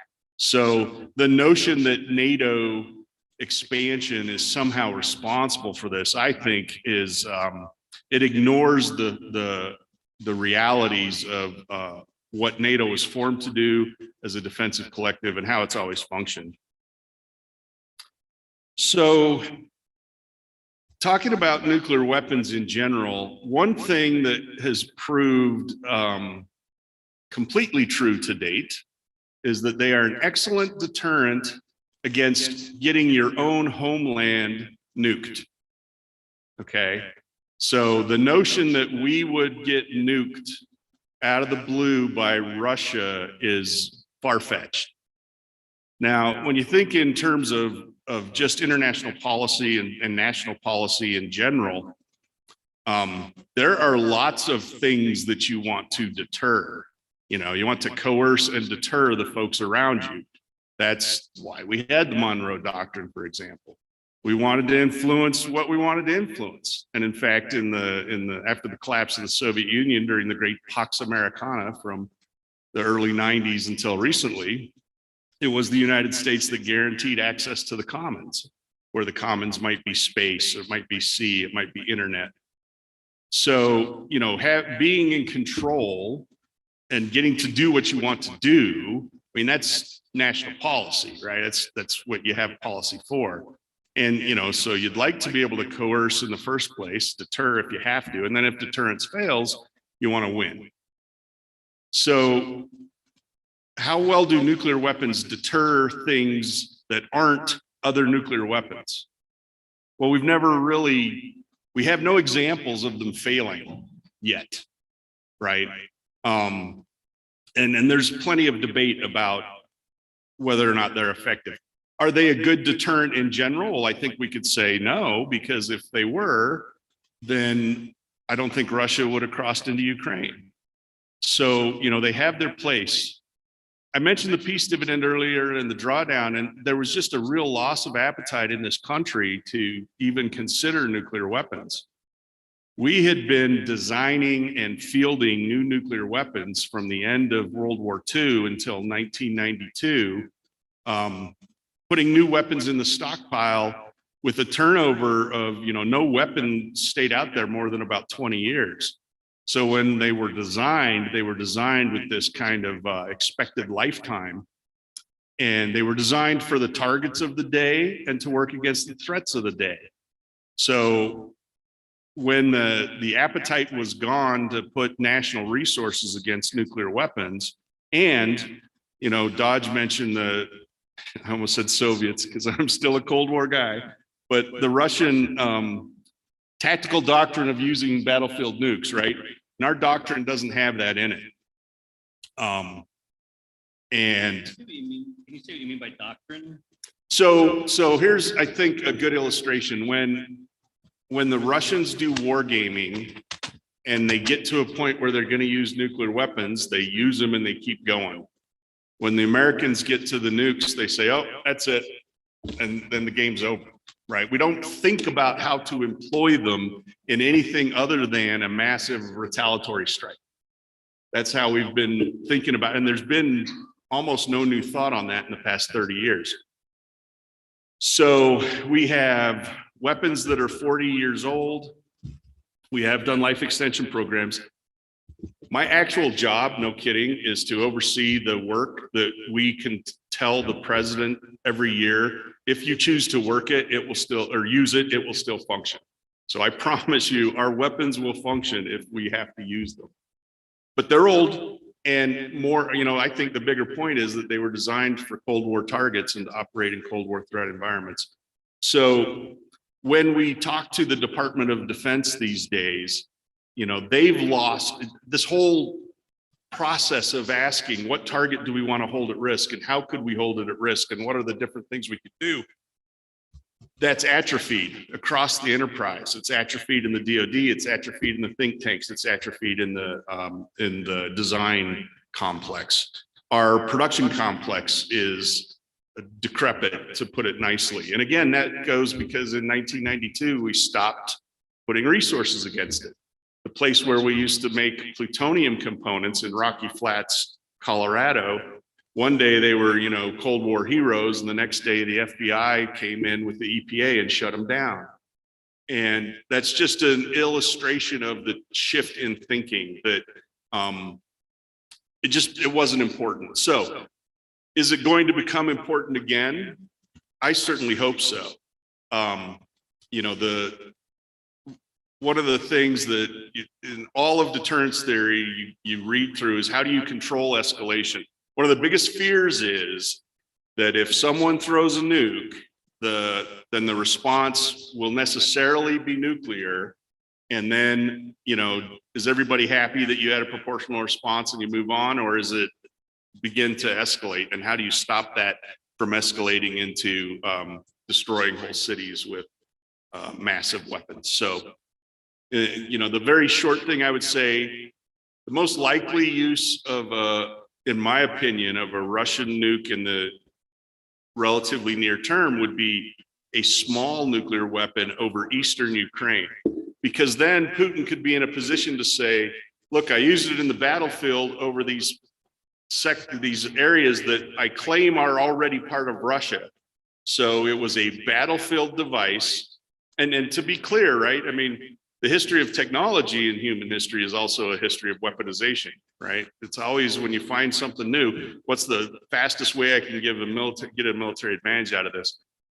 And in the first nuclear weapons that we dropped in Japan, their primary purpose was to be really big weapons. So instead of sending in hundreds of planes and losing how many pilots and airmen to, like we did to firebomb Tokyo, you send in one plane, you put one crew at risk, you drop one device. And you know, we've begun to appreciate and almost immediately began to appreciate the real extra components beyond the destructive power of nuclear weapons. But if you could say, look, I used one over my own territory, so all that nasty nuclear stuff is just, you know, concerning my own people. One could make the argument that that is non-escalatory. And so what is a proportional response to a non-escalatory action? And that's a really hard thing to respond to from our side. Maybe it's not even nuclear, right? And because it's not an attack on NATO, which is a defensive collective, you know, how do you even get involved? But the notion of Russian ICBMs being launched at Hill Air Force Base because of what's going on just in Ukraine, I think is a very, very, very low risk. And we'll stop there. Okay. Thank you. The next member of our panel is Yasi Keshevars, and I'll just turn the time over to her. She's a licensed clinical social worker and has been working with refugee populations and talking about mental health and warfare. Thank you. Let's hear it for her as well. Thank you. Hi, everyone. Sorry, this is too. I came as a refugee myself about 10.5 years ago from Iran due to religious persecution. Me and my family were Baha'is, which is a small religion which came after Islam, and they've been persecuted a lot since the Islamic Revolution in 1970. So they've been killed and hanged and sentenced, and it got to the point that we just realized that it's just safer to leave the country. So the definition of refugee is basically someone that have to flee their country due to persecution, due to violence, due to war, anything that you can think of that put that person in a position that they have to flee. Of course, there are some, like when I chose to come, I wanted to pursue my higher education, which I was deprived from. So there were, of course, that interest and that desire that I will come, but it's not easy to be forced. It's not easy to leave your country and leave your family and everything aside. So when it comes to war, it's a whole nother level. People, what they go through, and they have to be suddenly overnight, have to leave their countries over safety. The way that they become resettled is also very traumatic for them.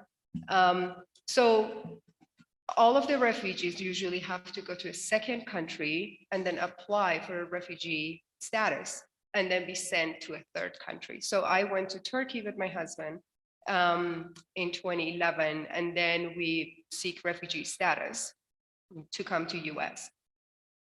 For us, it took only 11 months. We were so lucky. But for someone else, for one of my colleagues, it was 18 years of being in a refugee camp.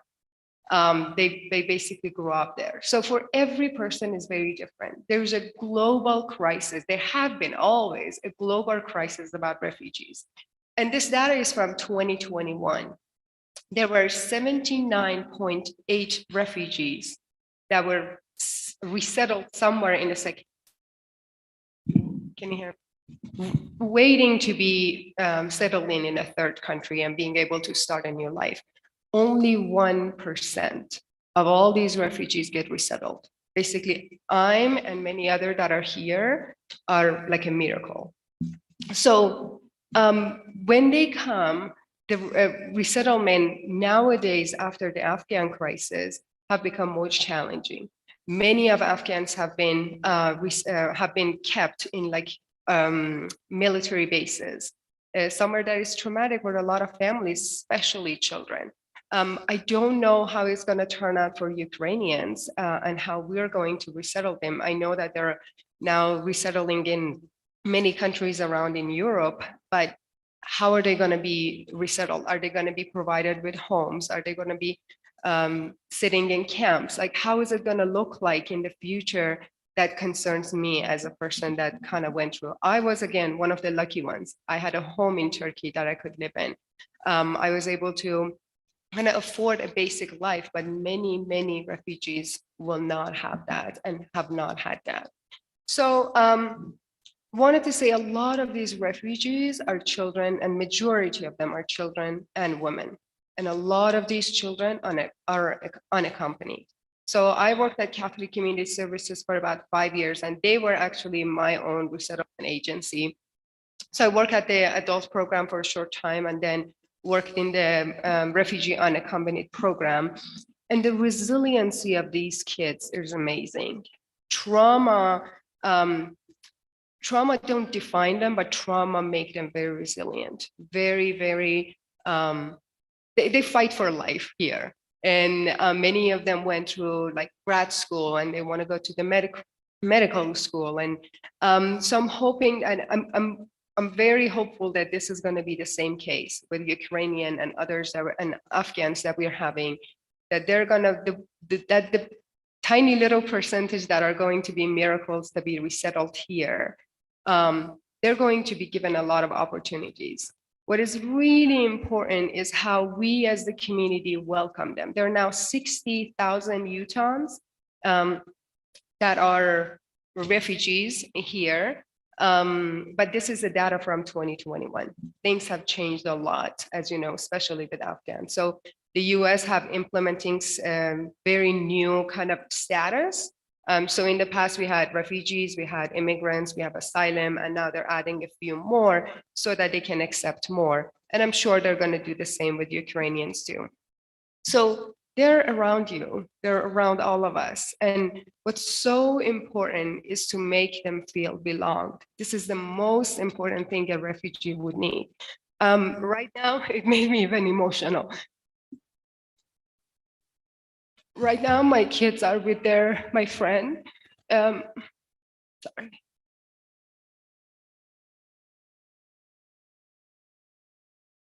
Her name is Kika. She gave me this necklace too. They call her Auntie, and that make me feel belong. That's what all of refugees need. Sorry, I'm going to take just 5 seconds to settle back in, but refugees go through a lot of mental health issues. Anxiety, depression, post-traumatic stress is one of the 3 most common mental health issues that they go through. But they're also victims of torture, some of them. They go through adjustment disorder, which usually turns out into major depressive disorder, generalized anxiety, and PTSD symptoms. A lot of them show somatic symptoms and somatic disorders, especially those like, for example, Afghans or Middle Eastern countries. There is a pride in showing themselves strong, especially men. Mental health has kind of stigma, so a lot of their symptoms show up as somatic. And then, of course, when it comes to war, when someone has to go through a war, the mental health is a whole another level. So all of the refugees, just like anyone else in the world, could be at risk of being physically abused, sexually abused, any sort of abuses that someone else in a first world country would go through. And then they develop many different mental health disorders. But now imagine on top of all the traumas that someone are at risk, then comes the war and the torture and persecution and so many other things that makes the trauma even more complex and more challenging to treat. I'm an EMDR, which is eye movement desensitization and reprocessing therapist. It uses the eye movement and desensitize the person over what happened. It's one of the best evidence-based practices that we use, but when I have to work with someone with this much complex trauma, the chance of complete success in the treatment comes down a lot more. So when they're around you, maybe just, and it doesn't necessarily have to be a conversation about their mental health whenever they were ready to share, but have that in mind that they went through so much that it's very, very hard to even imagine. So being open, being curious, wanting to learn more from them and not having assumption, I think is one of the biggest things that we can do as a community. These are just a couple of funny examples, but when I came, they asked me like, so was it so weird to like see snow for the first time? Like, no, we have snow too. We have like all different kinds of climates, but in a way that, you know, it's not curiosity, is like, this is my assumption and you're just going to confirm it for me. So it's just being curious to learn more and more about their cultures, about their experiences, and never asking what they went through without them wanting it. You have no idea how many times I was asked that, why are you here? Then why are you a refugee? What happened to you? And I don't want to explain that to a stranger in the store that I don't know, right? So it's just being very curious and open and wanting to learn more, but whenever they're ready. And having that in mind, that as a refugee, I would have to probably explain it every single day. And it's very like, so imagine that you have to explain your trauma every single day to people and get triggered over and over and over again. So being kind of diplomatic about how we approach people and how we like to learn about them is very, very important. Like one of the other funny examples, someone told me like, was it so hard to learn how to drive and just learn the laws and stuff? And I was like, we don't ride camels in Iran, like, you know that, like, we don't live in tents. We have a big city that even like the capital of Iran is just so much bigger than Salt Lake. So these are just, I'm just throwing these examples. So it just gives an understanding of how important it is to choose our words right, to help them feel belong, help them feel understood, and help them see that someone is interested in just getting to know them as a human. Also, there's a lot of kind of not misunderstanding about that refugees come here and they're just taking all these governmental financial support and they're just going to misuse it, or they're just here to just have fun. And it's really not true. I can't remember the study, but it was a little while ago that they done a study and they found that refugees in general, they actually brought a lot more finances and economic and job opportunities compared to others. Like refugees will bring that in the, yes, there are a small percentage of them that might use disability and use Medicaid and many, many more services, but it doesn't mean it's going to be forever and it's going to be all of them. Do I have a minute? Okay. Hey, so what I also just like the very last thing that I wanted to say is we only have one planet Earth. And when someone is forced to flee, we gotta share it with everyone. We don't have any other place to live. When someone goes through wars and I want to bring this into consideration too, that we have been very open, I think, as the community and in this country about Ukrainians and seeing them from European background. And there have been, you've probably seen reporters making very inappropriate comments that they're not like Afghans, they're like civilized people. Like we gotta be very, very cautious of how we are dividing them. And they're the same people. We all are from, like, if we take the skin off, we all have the same frame. We don't look any different. So let's share this place with other refugees. There are, I want to just at the end to just mention, there are a lot of mental health resources for refugees. If you know someone, if you want to do something, I would say volunteer for Catholic Community Services that are right outside.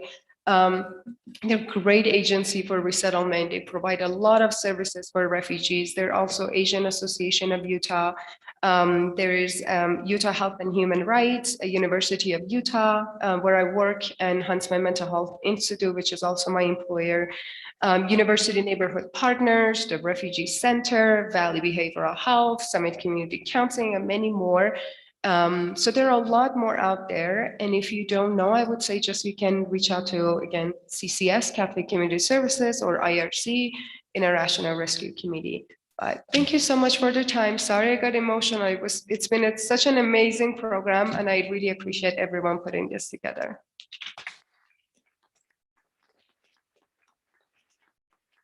Okay, thank you. We'll have time for some questions if there are any questions from the group here. And there's a microphone that will be traveling around. Looks like we have one over here, this gentleman.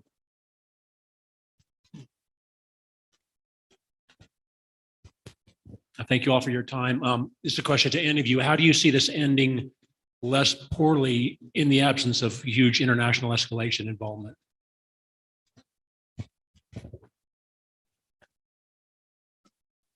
Do you see this ending without escalation?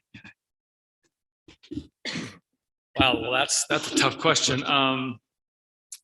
Well, first off, I think what you're seeing even in the last 48 hours is that Russian objectives, at least in the media, what they're putting out have changed. Like, it looks like they're willing to now solidify control over the Donbass region, and Putin will sell that as a victory. And I think that's very important. We have our own experience with this in the United States, is that, you know, we start with a goal, what winning looks like, and we shift the goal because you want to leave with honor. And it's no different for the Russians. You have to have an honorable outcome. Putin cannot afford to lose. He cannot afford to outright lose. And I think that's in the calculus of our administration, as it would be in any administration, is that someone like Putin, with the control and the power that he has around the region, and you could argue in the world, if you embarrass him, if you beat him up real bad and make it quick work of him, is that a good thing? And I don't know the answer to that. If Russia loses in Ukraine, the North Caucasus are up for grabs. The Chechen regime falls under Kadyrov. The two breakaway regions in the Republic of Georgia, Abkhazia and South Ossetia, Georgia takes them back without Russian assistance, without Russia guaranteeing their safety. You could have regime change as far afield as Serbia if Russia collapses so quickly. So again, I think it's really an issue of war management. And it sounds kind of callous because you think, okay, wait, we could solve this problem, let's be done with it. But it's like, I don't know, maybe it's a bad analogy, but it's like deciphering the German code in World War II. When we deciphered it, we didn't then act on every single thing we learned. We had to let some things go through, knowing it would cost US and Allied lives. But we did that because if we beat the Germans on every single one of their operations, then they'd know we broke their code, and they changed the code, we'd be back to square one. So we managed World War II in a way that we could bring ourselves to victory, knowing full well that we're not going to respond to that one, we're not going to respond to that one, and our people died. I'm not saying it's as dramatic as that, but I think there will be escalation. I think Putin's looking for a way to claim some sort of victory right now. Russia controls 90% of, I think, Lugansk, and about 50%, these are rough numbers, of Donbass, I think. But they are kind of stuck. I mean, they haven't been able to take any of the major cities they said they were going to, except Kherson, if you consider it a major city, and I guess it is. So short of escalation, I mean, I definitely think there'll be escalation. In what shape and form, I don't know. So one of the things that I find interesting reading from folks who are expert on this is Putin gets his honorable way out easier, some assert, if NATO gets involved without an attack on NATO, right? Because losing to NATO is not as embarrassing as losing to Ukraine. So there is a school of thought out there right now that it's in Putin's best interest to get NATO involved, but in a way that doesn't attack a NATO country. So, and of course, many are then calling for restraint because the risk is all ours, right? When President Zelensky asked for us to establish a no-fly zone, that can quickly get to a place where shots are fired between Russian and US aircraft or Russian and NATO aircraft. And that's a shooting war, right? And I admire President Zelensky, and as Dodge said, he's doing his job by asking for those things, but it's no risk to him if we put a no-fly zone over Ukraine, but it's a huge risk to the US getting drawn into, and that would be a major escalation. I don't think we would just, would we be able to merely liberate Ukraine like we did with Kuwait in the early 90s, right? We liberated Kuwait and we stopped. And there were those who thought we should have gone on to Baghdad and taken out Saddam.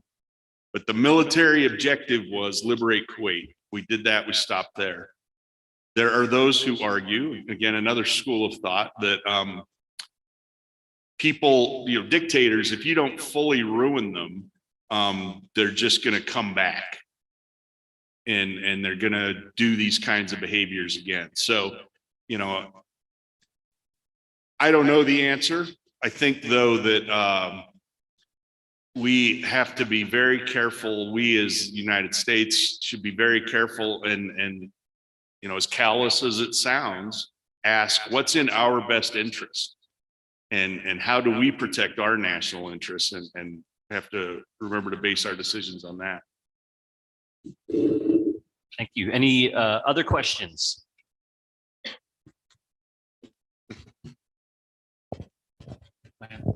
Okay, so my question is directed primarily at our third panelist.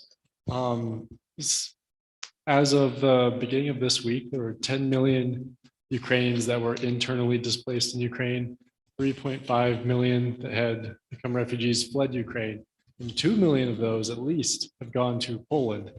And I'm curious what your opinion is. Do you think that all 2 million of those Ukrainians are going to stay in Poland, or does Poland hope to spread them out between either other European countries, or if the war is resolved soon, does Poland want to send them back to Ukraine? What are Poland's plans with the 2 million, or what do you think, in your experience seeing other issues with refugees, what do you think Poland might be considering to do with these 2 million Ukrainian refugees?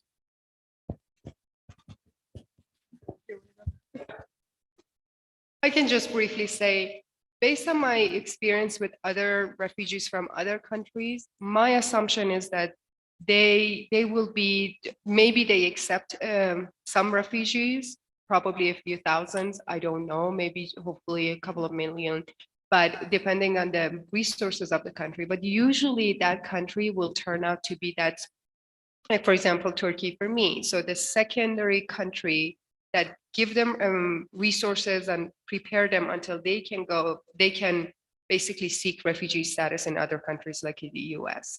That's my assumption. I'd say one thing. I also think that unless it's a Putin Russian victory, you're not going to have any problem with Ukrainians wanting to go home. I mean, I have on communications with dozens every week, and it's like they don't really want to be in Poland. They're happy to be there, of course. But again, you know, the Ukrainian law of all males 18 to 60 had to stay and fight. These aren't full families. There are a lot, but there are a lot of people where it's just their women and children have left, and their husbands, brothers, fathers, they're still back there fighting. And so there's a significant interest, I think, from the Ukrainian population to be back in Ukraine. They just need a favorable outcome in the war.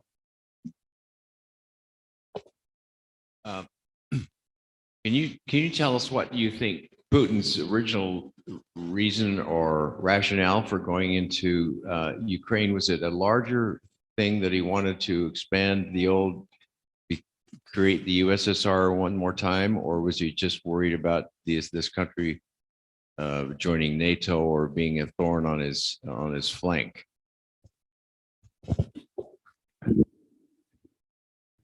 So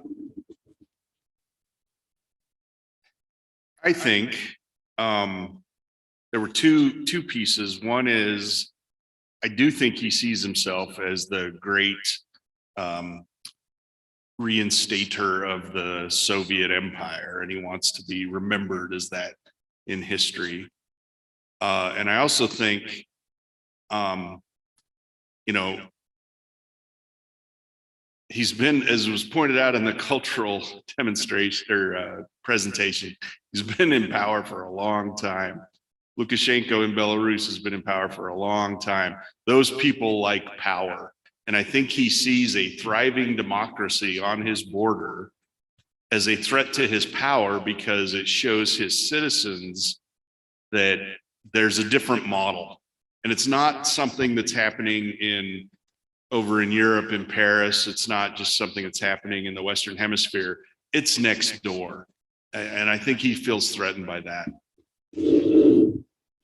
I mean, when he came to power 22 years ago, he said it, the end of the Cold War, the end of the Soviet Union was the darkest day in history, and he was going to take it all back. And it's not like analysts have to even like really decipher. He says it blatantly for the last 22 years, I want it all back. So if you take his own word for it. And then I think there's something also to the threat of NATO expansion on his borders. And I think that's something we have to sort of think about, because I don't think we would tolerate Russian troops on our Mexican border. And so I think the way he pitches that to his public is, you know, you expand NATO to Georgia and Ukraine, and you could have NATO troops on NATO exercises, US troops right there on the border of the Russian Federation. The 2008 invasion of Republic of Georgia by Russia was basically a shot over the bow, like, no, you're not going to join NATO, because at the time, President of Georgia, Saakashvili, he was making big play, and NATO put him on a membership action plan, the MAP program, to join NATO. And Putin just said, yeah, that's not happening. And he just went in there and he eliminated all serious air defense issues, wet systems, everything. And he stopped purposely so. He turned the corner at Gori, and it was only a couple dozen miles from the capital, Tbilisi. And I remember, because we had a Georgian unit serving with us in Iraq, and we shipped those guys about 1,000 strong back to their capital overnight, because we thought it's on. Russia's going to take Republic of Georgia. And Putin just stopped and just basically said, you're never joining NATO, and this is a warning. He decimated the Georgian army, and he solidified control over the two breakaway republics. And I think this whole fight in Ukraine is an extension of that as well. And I think that Zelensky's smart at this point to say, okay, what if we're in the European Union? We don't have to be in NATO. And I think there has to be a different framework for countries on Russia's border, because I do see a similarity we wouldn't want the same. We wouldn't. I mean, if Mexico turned socialist, you know, whatever Mexico is, I mean, and they put Russian troops on that border, or Chinese troops on that border, or some of our other adversaries, Iran on that border, well, they just wouldn't. We would never tolerate it. We would never tolerate that. So there is some sort of credence to that part of his argument, in my opinion. But I do think there could be a different security umbrella, a different way to sort of secure that it becomes, Ukraine stays democratic, that it stays free and independent of Russia. And I think we just have to sort of find that. I don't think it'll make them happy, but it won't be a collective defense issue like NATO. All right, anyone else? I have one more quick question. Okay, yeah, go ahead. And then I'll wrap up. Can each of you or any of you tell your strategy on getting a balanced view on complex issues like these, as far as how you approach the media and things? How do you approach the media as far as what you take in to get a balanced view on complicated issues like these issues? Well, okay, my job is to analyze media reporting. So I read 5 or 6 Russian telegram, a bunch of Chechen telegram notes, President Kadyrov of Chechnya, whom I absolutely despise. I look at everything that he publishes, and you just learn, if you have regional expertise, you learn to sort between the lines. I'm really curious about who's in command in different places on the Russian side, because I can sort of discern what units are being put up. I have friends in Dagestan and Georgia, Abkhazia. There was an interesting move in Abkhazia, and I think, again, it's purely for the Russian audience. So there's about 90 families from the Donbass area that were refugees. Of course, Russia sent them to Abkhazia to show, like, of course, the Ukrainians, look what they did, these poor Russian refugees. Well, they sent them all back because Donbass is liberated. I thought, what? They're sending them, they're back, and there they are getting on the bus and going on the plane. I don't know if they're really going to Donbass, but if they are, it's just one of the media games that Putin's playing. And so at the same time, I balance that off of what I read in the Western press, but a lot of times I try to get to the first source, and then of course we read Izvestia and all the different Russian, there's a couple of Russian military industrial complex type newspapers. And then I'm on Signal Chat with Russians, Chechens, Ukrainians, and a bunch of freelancers there. And that's just takes all my time. But I think you do have to have a balance. And I think war reporting, I know that people say, oh, the media is biased one way or the other, depending on what side of the political fence you're on. But in war reporting, I think the most important thing to remember is the first report is never correct. And it's not because they're out to like, get you going down the wrong road, because reporting in war is really hard. It's really hard. You can only take what they give you unless you were there to witness it. And war is really, really weird. When I was in some of the urban fighting settings, like in Grozny in the 90s, our block's completely calm. And the unit over there just lost 200 men in like 10 minutes.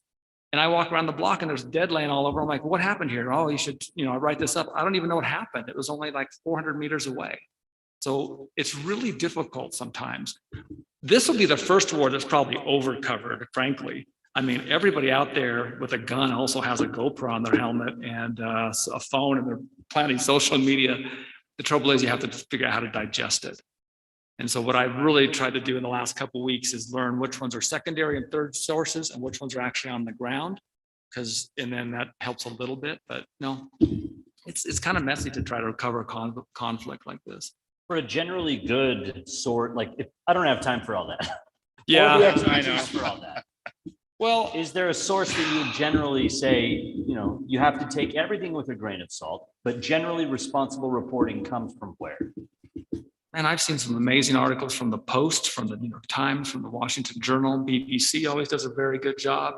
German DW does a really interesting job. They have a perspective, which I appreciate. Well, I can tell you flat out, Russian state media is a joke. I mean, and I'm really, the one thing I will say that I think is really great is RT is now off the air in the United States. That was a propaganda channel. And I'm like, why is it even allowed here? I know we have free speech and I get that, but all it did was sow the Russian information war for 20 years. That Putin's been fighting this war in Ukraine for 20 years in all the former republics. He's built the information environment. He's got his population ready to go on this. He's convinced half the world that this is the right thing to do. It's all through information operations.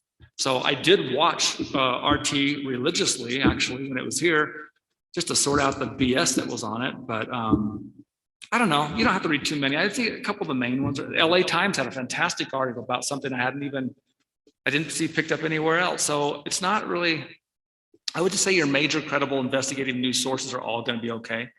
I just wouldn't rely on any single one. I have friends that will not even touch the New York Times because they think it's anti-Trump and they love Trump, and that's fine. But I think if you're not reading the New York Times or at least scanning it, you're missing out on a good section of news that it's not pro-Trump, anti-Trump, pro-Biden, anti-Biden. And that's the last thing I'll say is we have to support our president as a wartime president. And I hear people say, well, if this guy was in office or that guy's in office. No, Putin started this war. And he started 22 years ago when he came to office. He said, I'm taking it all back, and he had time on his side. So whether it's this administration, another administration, it was only a matter of time. Russia may have tried to get us, or the West when we were maybe weakest. I agree with maybe there was a calculus there, but none of our presidents started this war right or left. Sorry, I went off on a tangent.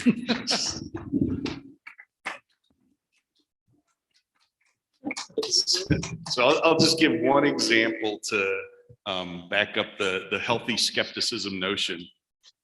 Some of you might remember 20 years ago, the USS Greenville sunk a Japanese ship that was a fishing ship with students on. And I remember reading the initial reporting and just thinking, okay, I've done the thing that Greenville was doing. I've been the one operating the submarine at that time. And what's in the report in the newspaper doesn't make sense. And it just goes to what you're saying, right? It's not a maliciousness. So not only is there the chaos of war, but there's frankly, reporters don't know what the jargon is, what the lexicon is, what the operational procedures are. So even when they're trying to do their best, they get it wrong because they don't know what they're talking about is, the nicest way to say it. So I would just echo the healthy skepticism and not assume a maliciousness, but just rather, it's a hard area, it's the chaos of war, and they honestly don't know the way things standardly are supposed to be going.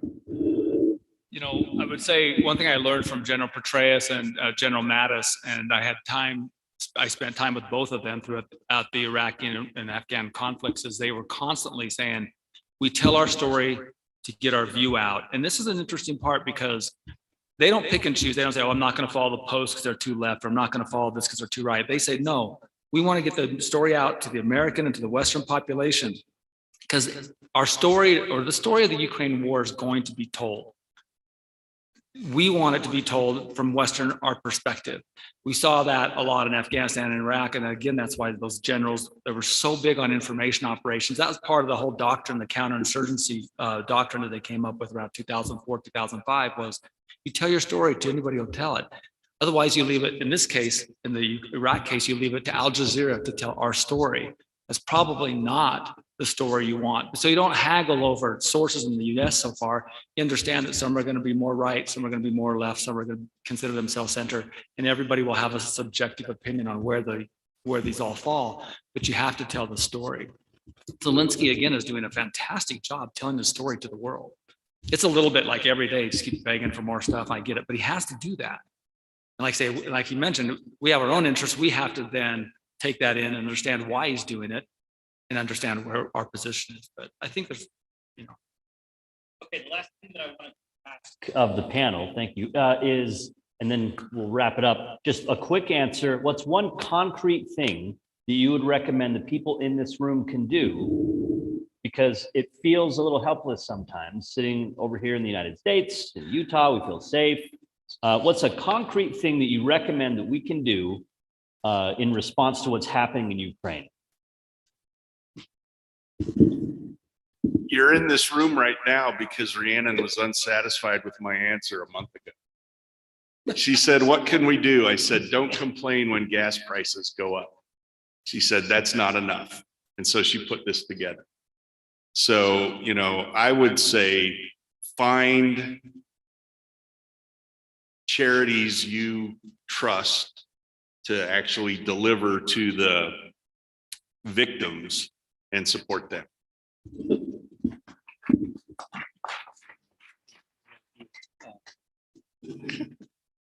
It's a tough question, but I would say other than charities and praying and many other things that can be done and people are already doing, I said, let's just start from home.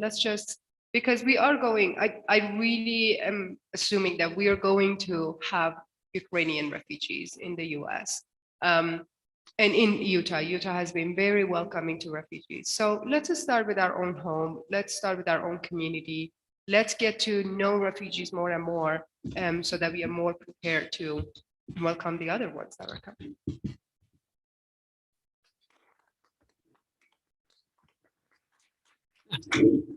I don't know if I have a concrete thing I can say. Maybe it goes back to what I sort of just alluded to a minute ago is remember, that this, like, let's do our best to stay united as a nation. Again, there's greater threats out there in the world than some of the divisions we have here in this country. Totalitarianism is on the rise around the world with China, Iran, all the Central American governments. I don't know if you realize this, they've all moved away from supporting Taiwan and recognized People's Republic of China. And just in the last 6 months, 3 other countries did. So they've dropped Taiwan completely. I mean, the world's being reframed right now. And so we have issues, but they're not that big. They don't need to be any bigger. So I just think, think about the real things, but I agree with what the other panelists said. So. All right, thank you. Thank you for the panel.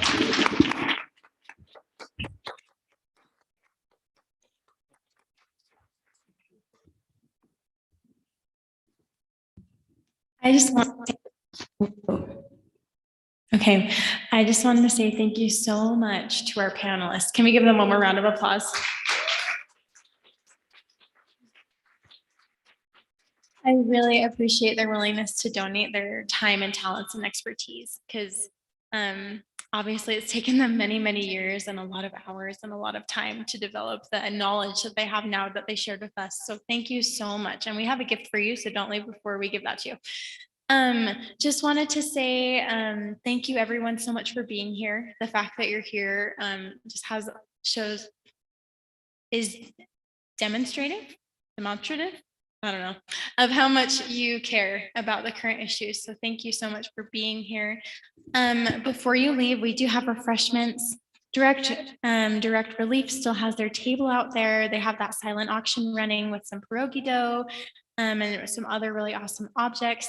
And then we also have Catholic Community Services who are still here and who are happy to talk to anyone who's interested. So yeah, thank you so much for coming and we really appreciate you. And Evan has one thing to add.